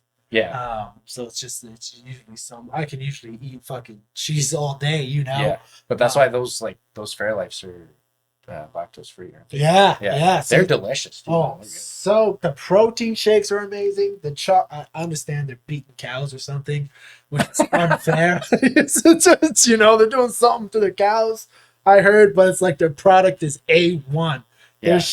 Their protein shakes, their fucking chocolate milk. Yeah. God damn it! Sorry, it's not funny that they beat cows. It's not funny. That is not funny. It's not. I mean, it's kind of. It's funny. Just the premise of it that it actually happening is terrible. Yeah, just thinking about it. So yeah, that because the biggest thing actually, I just got a bag of it and I was like, okay, I'm over this now. Is I fucking was really into kettle corn. Yeah. Oh yeah, I remember that. I like kettle corn. That's good. I was going hardcore because I didn't know you could buy it just at the store. Yeah, that was a huge. Yeah, I was like, what? Yeah. I had no idea. Well, you could just get it at like farmers markets. Yeah, like I didn't know it was like everywhere all the time. Oh yeah, man. Sobeys, they sell those huge, like I can't remember what company it is, but the bag's like this big. Yeah. But I'm kind of over that now. So it's like right now my big fit, and actually, I love fucking Wendy's. Wendy's, yeah. Wendy's, McDonald's is whatever, but at least Wendy's, you're getting the best quality beef from the fast food places, and I also I love Five Guys too. Yeah. Five Guys, fucking the restaurant. Yeah. Fuck this guy, bro. Jesus Christ. Like, oh, that's why Jay's been single for so long. Hey, I don't judge. No, they got fucking great. I love burgers. Burgers, I think it would also, especially being on the one meal of the day, I can kind of get away with more bread than I usually eat, even more just carbs than I usually eat. And actually, I've been liking it because it's really been helping with sleep. Going carb, I bet, yeah. Yeah, it's like just the added amount of carbohydrates just fucking cortisol levels drops. Yeah. So it's like instead of doing keto and stuff, just doing the fasting and kind of eating a little bit of shit. But I'm not even I'm not like a big sweets guy. I don't really like pop and stuff. You know, yeah, I like, hate pop. I don't even even when I drink alcohol, I usually don't drink it. I'll try to drink seltzers or whatever. Oh, word. Yeah, and I prefer if it is alcohol, straight. That's actually like realistically, calorically, and based on micronutrients and everything, is the best way to drink alcohol. Yeah. It really is the healthiest way. Not that drinking alcohol is healthy at all. Shout out to Poison. Yeah. yeah. It's fun. But yeah, no, it's like I agree with you. Because you like IPAs, right? Yeah, which is horrible for you. Actually, that's like a really heavy way to drink alcohol. Word. One and done because it just fills up your stomach. Right? That's just one thing. I kind of get the odd craving for a beer every once in a while, but IPAs, that's just one thing I just can't grasp, you know? Yeah, I think the whole brewing thing has become like an art form, right? Like and I kind of bought into it, like going to breweries and stuff and testing out different beers. There is a lot of variety now with craft beer. It's crazy. Like it's really interesting to try all these different, like Faith and I, when we went to, where was it in? It was in Banff or Camrose, one of the two. It was Camrose. We went to, no, it wasn't Banff, Two Bears Brewery. Oh, yeah. Yeah. Three Bears, Two Bears, something like that. Something. But yeah, let's search it Yeah, up. yeah. But that place is actually fantastic. Like Bears. and it's interesting to go to a place like that and see what goes into it, like all the Banff? what do you call them? Yeah, it's in Banff. Yeah. Three Bears Brewery. Yeah, Three Bears. Yeah. But it's interesting to see what goes into it, like all the what do you call them? What's the word I'm looking for? The things that they brew in. Brewing stands, I guess.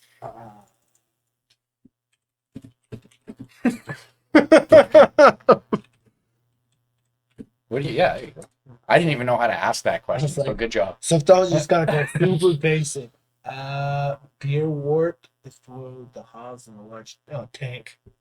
Brew kettle. I would have not actually. Yeah. I did not know that answer. No, I thought I might have. Yeah. Okay. But that's just cool to see all that, like in a brewery, and what goes into it. I agree. Even I went to the coffee roaster probably 2 months ago. That's cool. And I just wanted to go get some bougie coffee, you know? And I was like, oh, I bet there's some cool places that actually, now that because I wanted to try to make the best cold brew I was on that, and I learned that for the one thing I learned from my experimentation, anyways, is that the more expensive coffee did not necessarily make the better cold brew, but it does make a better hot cup of coffee. Interesting. Because and then after I started looking into it more, the reason for that is the coffees are meant to be brewed. Those higher end coffees are meant to be brewed hot because the notes, especially some of the fruitier notes, only come out from the hot brewing, and so they get dulled in the cold brew. That makes sense. Yeah. And so I was like, well, fuck, this was an expensive, I was like, what the fuck? Maxwell House makes the better cold brews? Like, this makes no fucking sense. Yeah. And so I was like, oh, that's so, but even just, I was at the, I can't remember what the fuck the place was called, but you got to see, there was a dude sitting at this fucking computer, and there was this huge fucking roasting machine. I don't know what the fuck it was for, but I was just sitting there waiting for the coffee, and I was watching this dude fucking tinker. Watching a dude tinkle? I'm not making myself, with the 5 guys commenting this, I'm not making myself look good here. And I was just like, damn, so much goes into properly a good sword fight every once in a while. Oh my god. Oh my god. Faith, watch out. Faith, watch out. But it is cool. And even just, we went fucking, the one thing I never recommend to anyone, those fucking, to like street bikes, and there's like 4 or 5 people on each Faith one. Speaking of her, was telling me about that. Yeah, she said, like, you go ahead and tell it, but like you.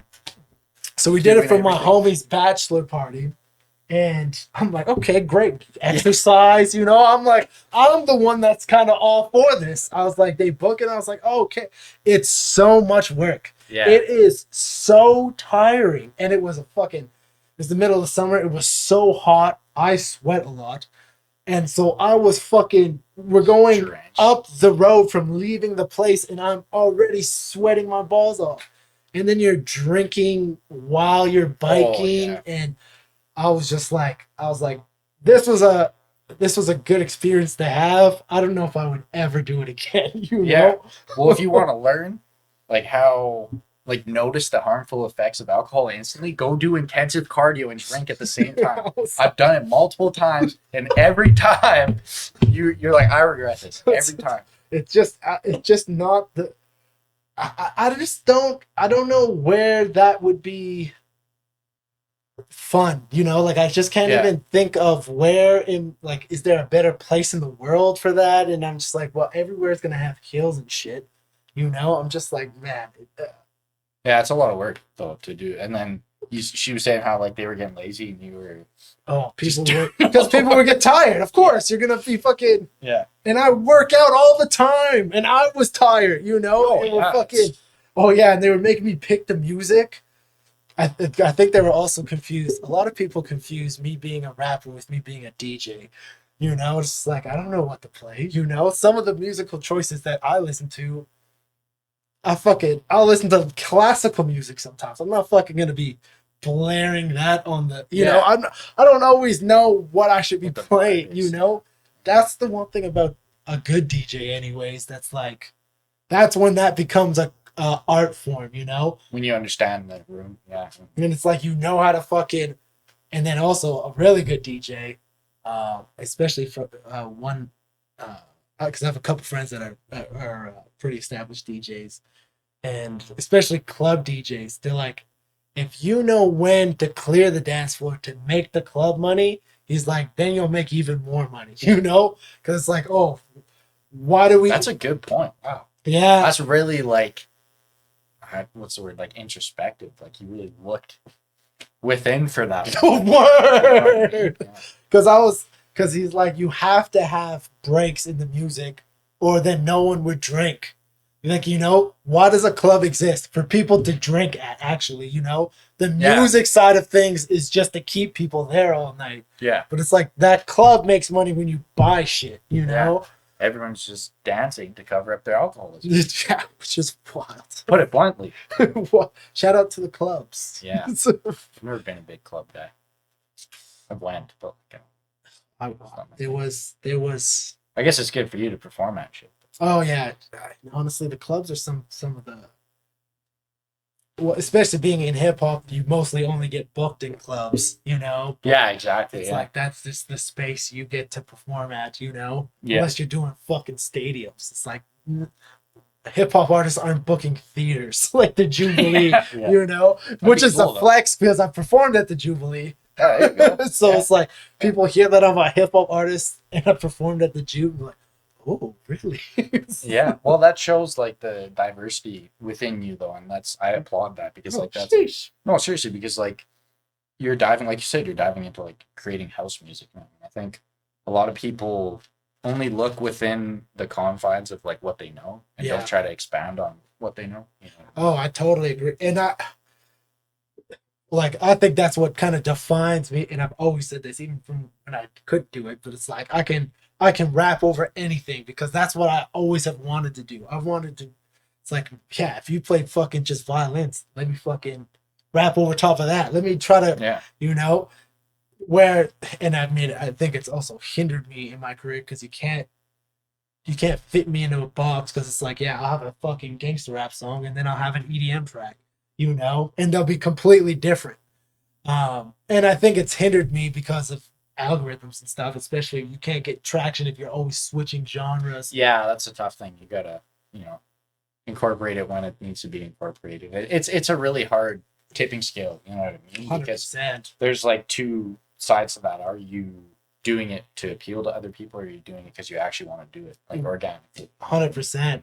And I think that's why because it's like I make music because I like the way it sounds. So it should. You know, and that's what I believe. It's like I'm never trying to make something to be on a playlist or to be, you know, because then I lose motivation. It's like, well, if I'm doing this for someone else, they can do it. You know, I remember I was working with this one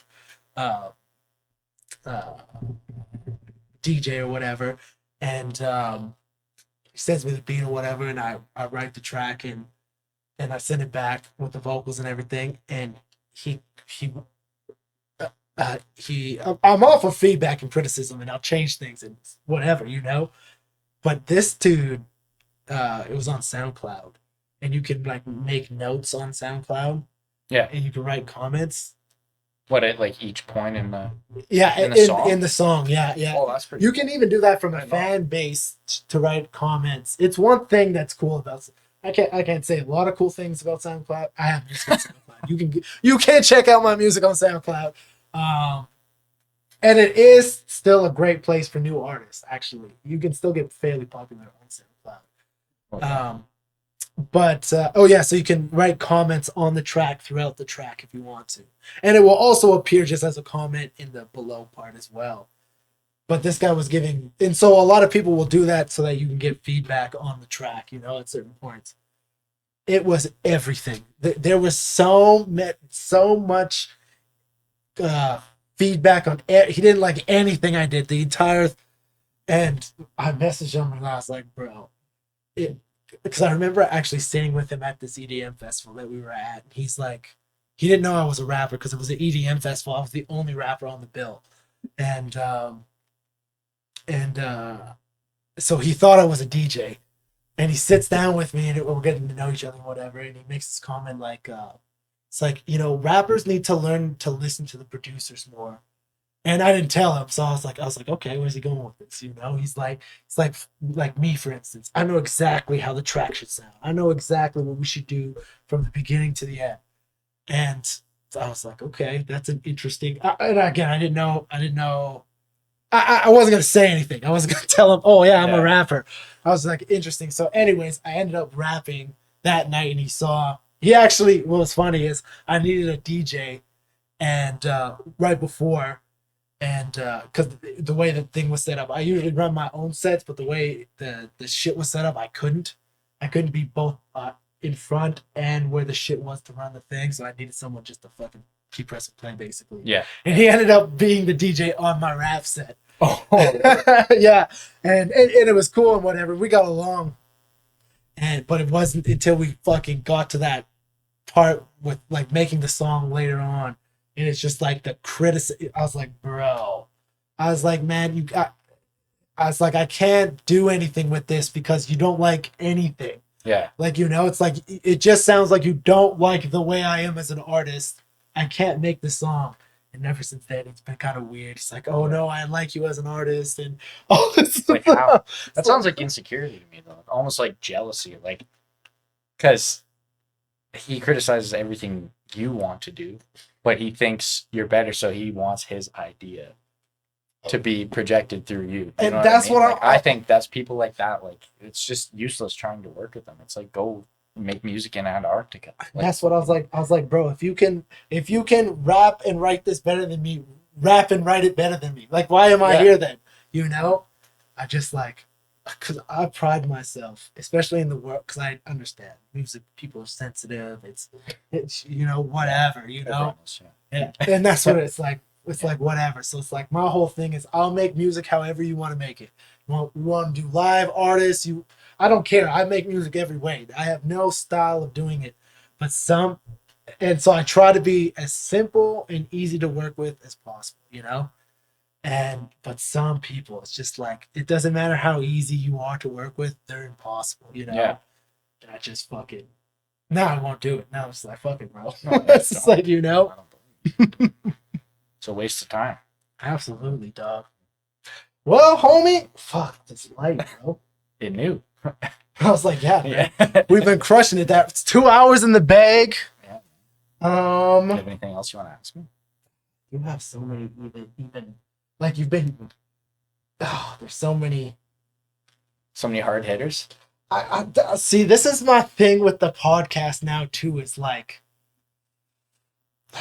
You're getting good at asking questions. I think so. It's like, man, I used to kind of almost like I have a few big points or whatever. Like I didn't even think about diving into talking about cars and stuff. Like that was such a cool avenue to go down. But now even with the last dude I came with, I prep all these points. I have to stop prepping so many points. I think. Yeah. Because then I almost like even. There's always a segue, right? That's the thing from one conversation to the next, right? So it makes it tough. 100%. And then it's like we could always have another conversation. It's like I don't have to hit everything. It's like you can always. I do these all the time. It's like I need people to come back. I don't need to get everything out. Yeah. All in the first one. Especially you, your family, bro. You're gonna be around. Got that right. I ain't going nowhere. But I guess that's one thing, especially because Faith's been on, and it's been a while since we talked about her marriage. Your marriage. So, how does it feel to be married? You're now going on 2 months? 2 months married? Yeah. Yeah, I guess so. Almost in a couple weeks. Yeah. Yeah, no, it has been about 2 months now, and it's been really good. Like it's. Again, like she said before, it's like, oh, we're married now. Nothing's really changed. We already live together, right? Wow. But I think it's interesting because, like, to know someone's going to be there for that long time, like forever, it's like, you know what I mean? Or that's what you hope for, at least, right? Like, it's insane to have that feeling. Like, it's definitely brought us closer, like 100%. Like, as close as we already were. Like, it's been good. We share a lot of the responsibilities in life, and we cooperate well, so and she's been raised by a good family. I think you had a good hand in that because she's great. She does a lot for me. So that's so good to hear. That's so because I mean, obviously, especially because I'm single, I couldn't be more different than that situation. I was for a long time, man, before me and Faith got together. So I get it. Because there was that what the fuck is that author's name now? He's How to Not Give a Fuck.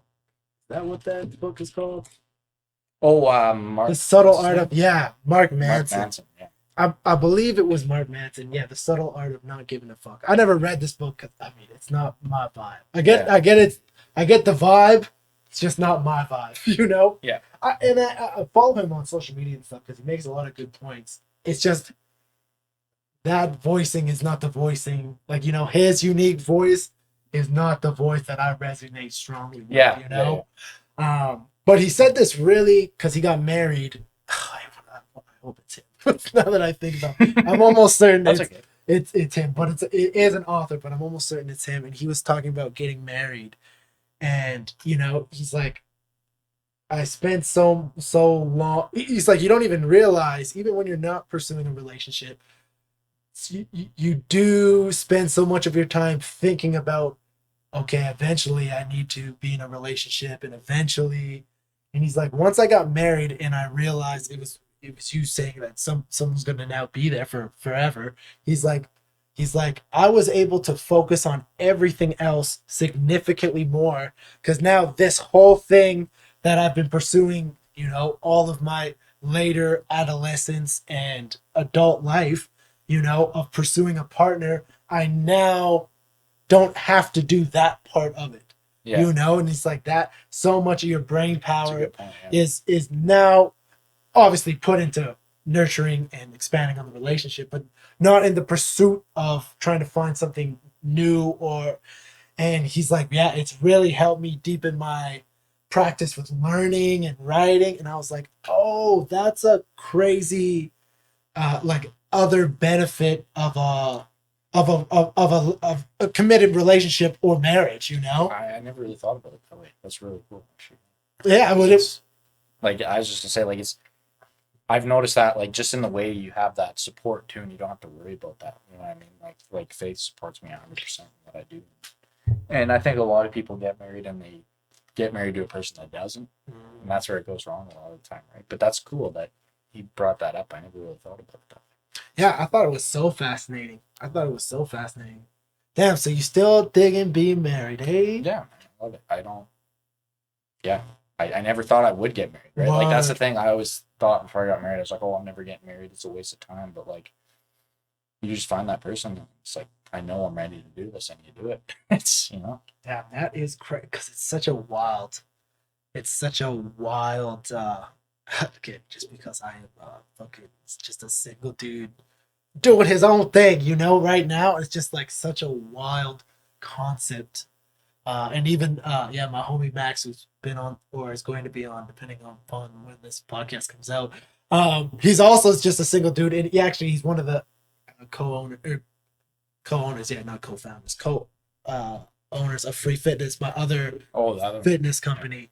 And we were just talking about, because he's also single, and he's a little bit older than I am, and we were just talking about that for a little while, and just talking about, like,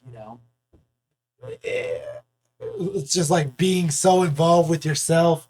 It's weird to think about being in a relationship, with somebody else, almost. Well, it's hard. Like, it's not an easy thing to do. You know what I mean? That's why it makes it that much easier when you wait till you find someone that you're ready to do that with. Like, it's really hard to spend every day with someone, and, like, obviously you're gonna, like, get in clashes, you're gonna get in fights, it's gonna happen. But, like, it's like how you come out of those things that, like, makes your relationship what it is. You know what I mean? Like, I totally get, like, I could never see myself cooperating with a woman enough to be able to. No, like, I'm just telling the truth, like, to marry her, right? Facts, and then I found Faith, and, like, it makes it so much easier when you can just, like, not give a shit around someone, really. Like, yeah. Like, I literally, some of the shit I say around her, like, doesn't even make any sense, man. Like, I wouldn't even talk around some of my, like, my male friends that way. Like, I'm just a goofball around her. That's another aspect. Oh, that's, like, cool. You know what I mean? It makes it so easy and fun. So that's cool, bro. That's cool. And I'm glad that you and her both have that. You know? Because It's cool to have that perspective. And actually, both of y'all have said it on the podcast too. Yeah. Which is on the record. Yeah, for real. Yeah. So that's so wild. That's cool, bro. That's cool. Damn, you only got forever to go. Yeah. Yeah, dog. Well, honestly, I think that's a pretty good place to wrap it up. Yeah, I think so. That's been a good time. Oh, yeah. Bro. Thanks for having me on. It's crazy how the time flies by, too. Hey? Yeah. 2 hours and 15 minutes. Yeah. It's just like, that's the biggest thing. It's like, I always feel like I could ask and dive in, but it's like, you'll have to come. There's they have to come back, bro. I feel like we still got lots to talk about. Yeah, man. Yeah, whatever you want. Yeah, I think this is cool. Thanks for being here, bro. Is there anything left that you want to say to the people listening?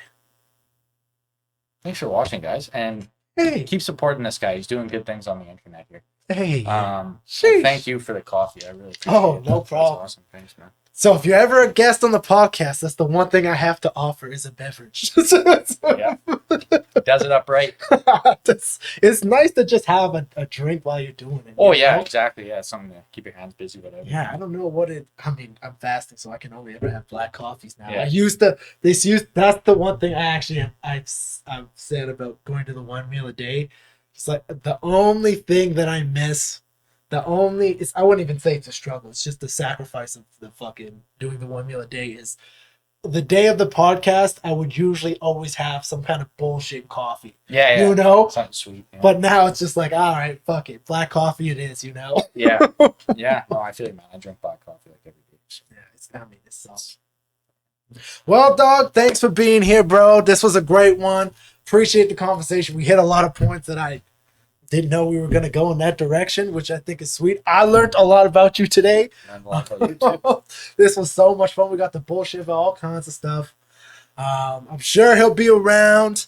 It might even be a cool one to do you and Faith. That would be cool. I was kind of thinking about that. That might be a fun one to do one of these days too. That could be cool. I think so. So yeah, thank y'all for checking it out. Thank you for all your kind words, bro. Yeah, absolutely. Check out the podcast. There's new music out. Thank y'all so much for listening. Your likes, comments, questions, everything really mean a whole lot. The support. The podcast is growing beautifully, so thank you for watching, especially if you made it to the full end of the podcast, which is always huge for us. Real ones. Yeah, for real. When people, that's crazy too. When I got people who like homies and stuff will listen. You can see that. Yeah, and they'll be like, "Oh, you actually watched the episodes?" You know, it's like that's crazy. These are so long. You know, I know. Yeah, it's impressive. I'm like, damn. It's so. They're value. Thank you for coming. I say this all the time. It's like you being on the podcast is very valuable to me. So it's like, thank you for coming and having this conversation with me, dog. Thanks for having me, man. It's super dope. Yeah. More love, more success. This has been A Moment with Jay.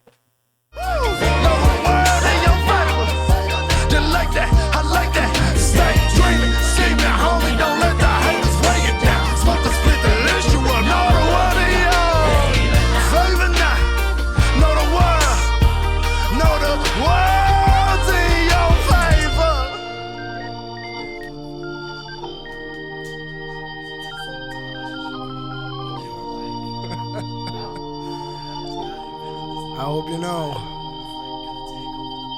with every darker night, there's a brighter day. Through the chaos, we'll be okay. Sending nothing but positive vibes your way. Love for always. Jay.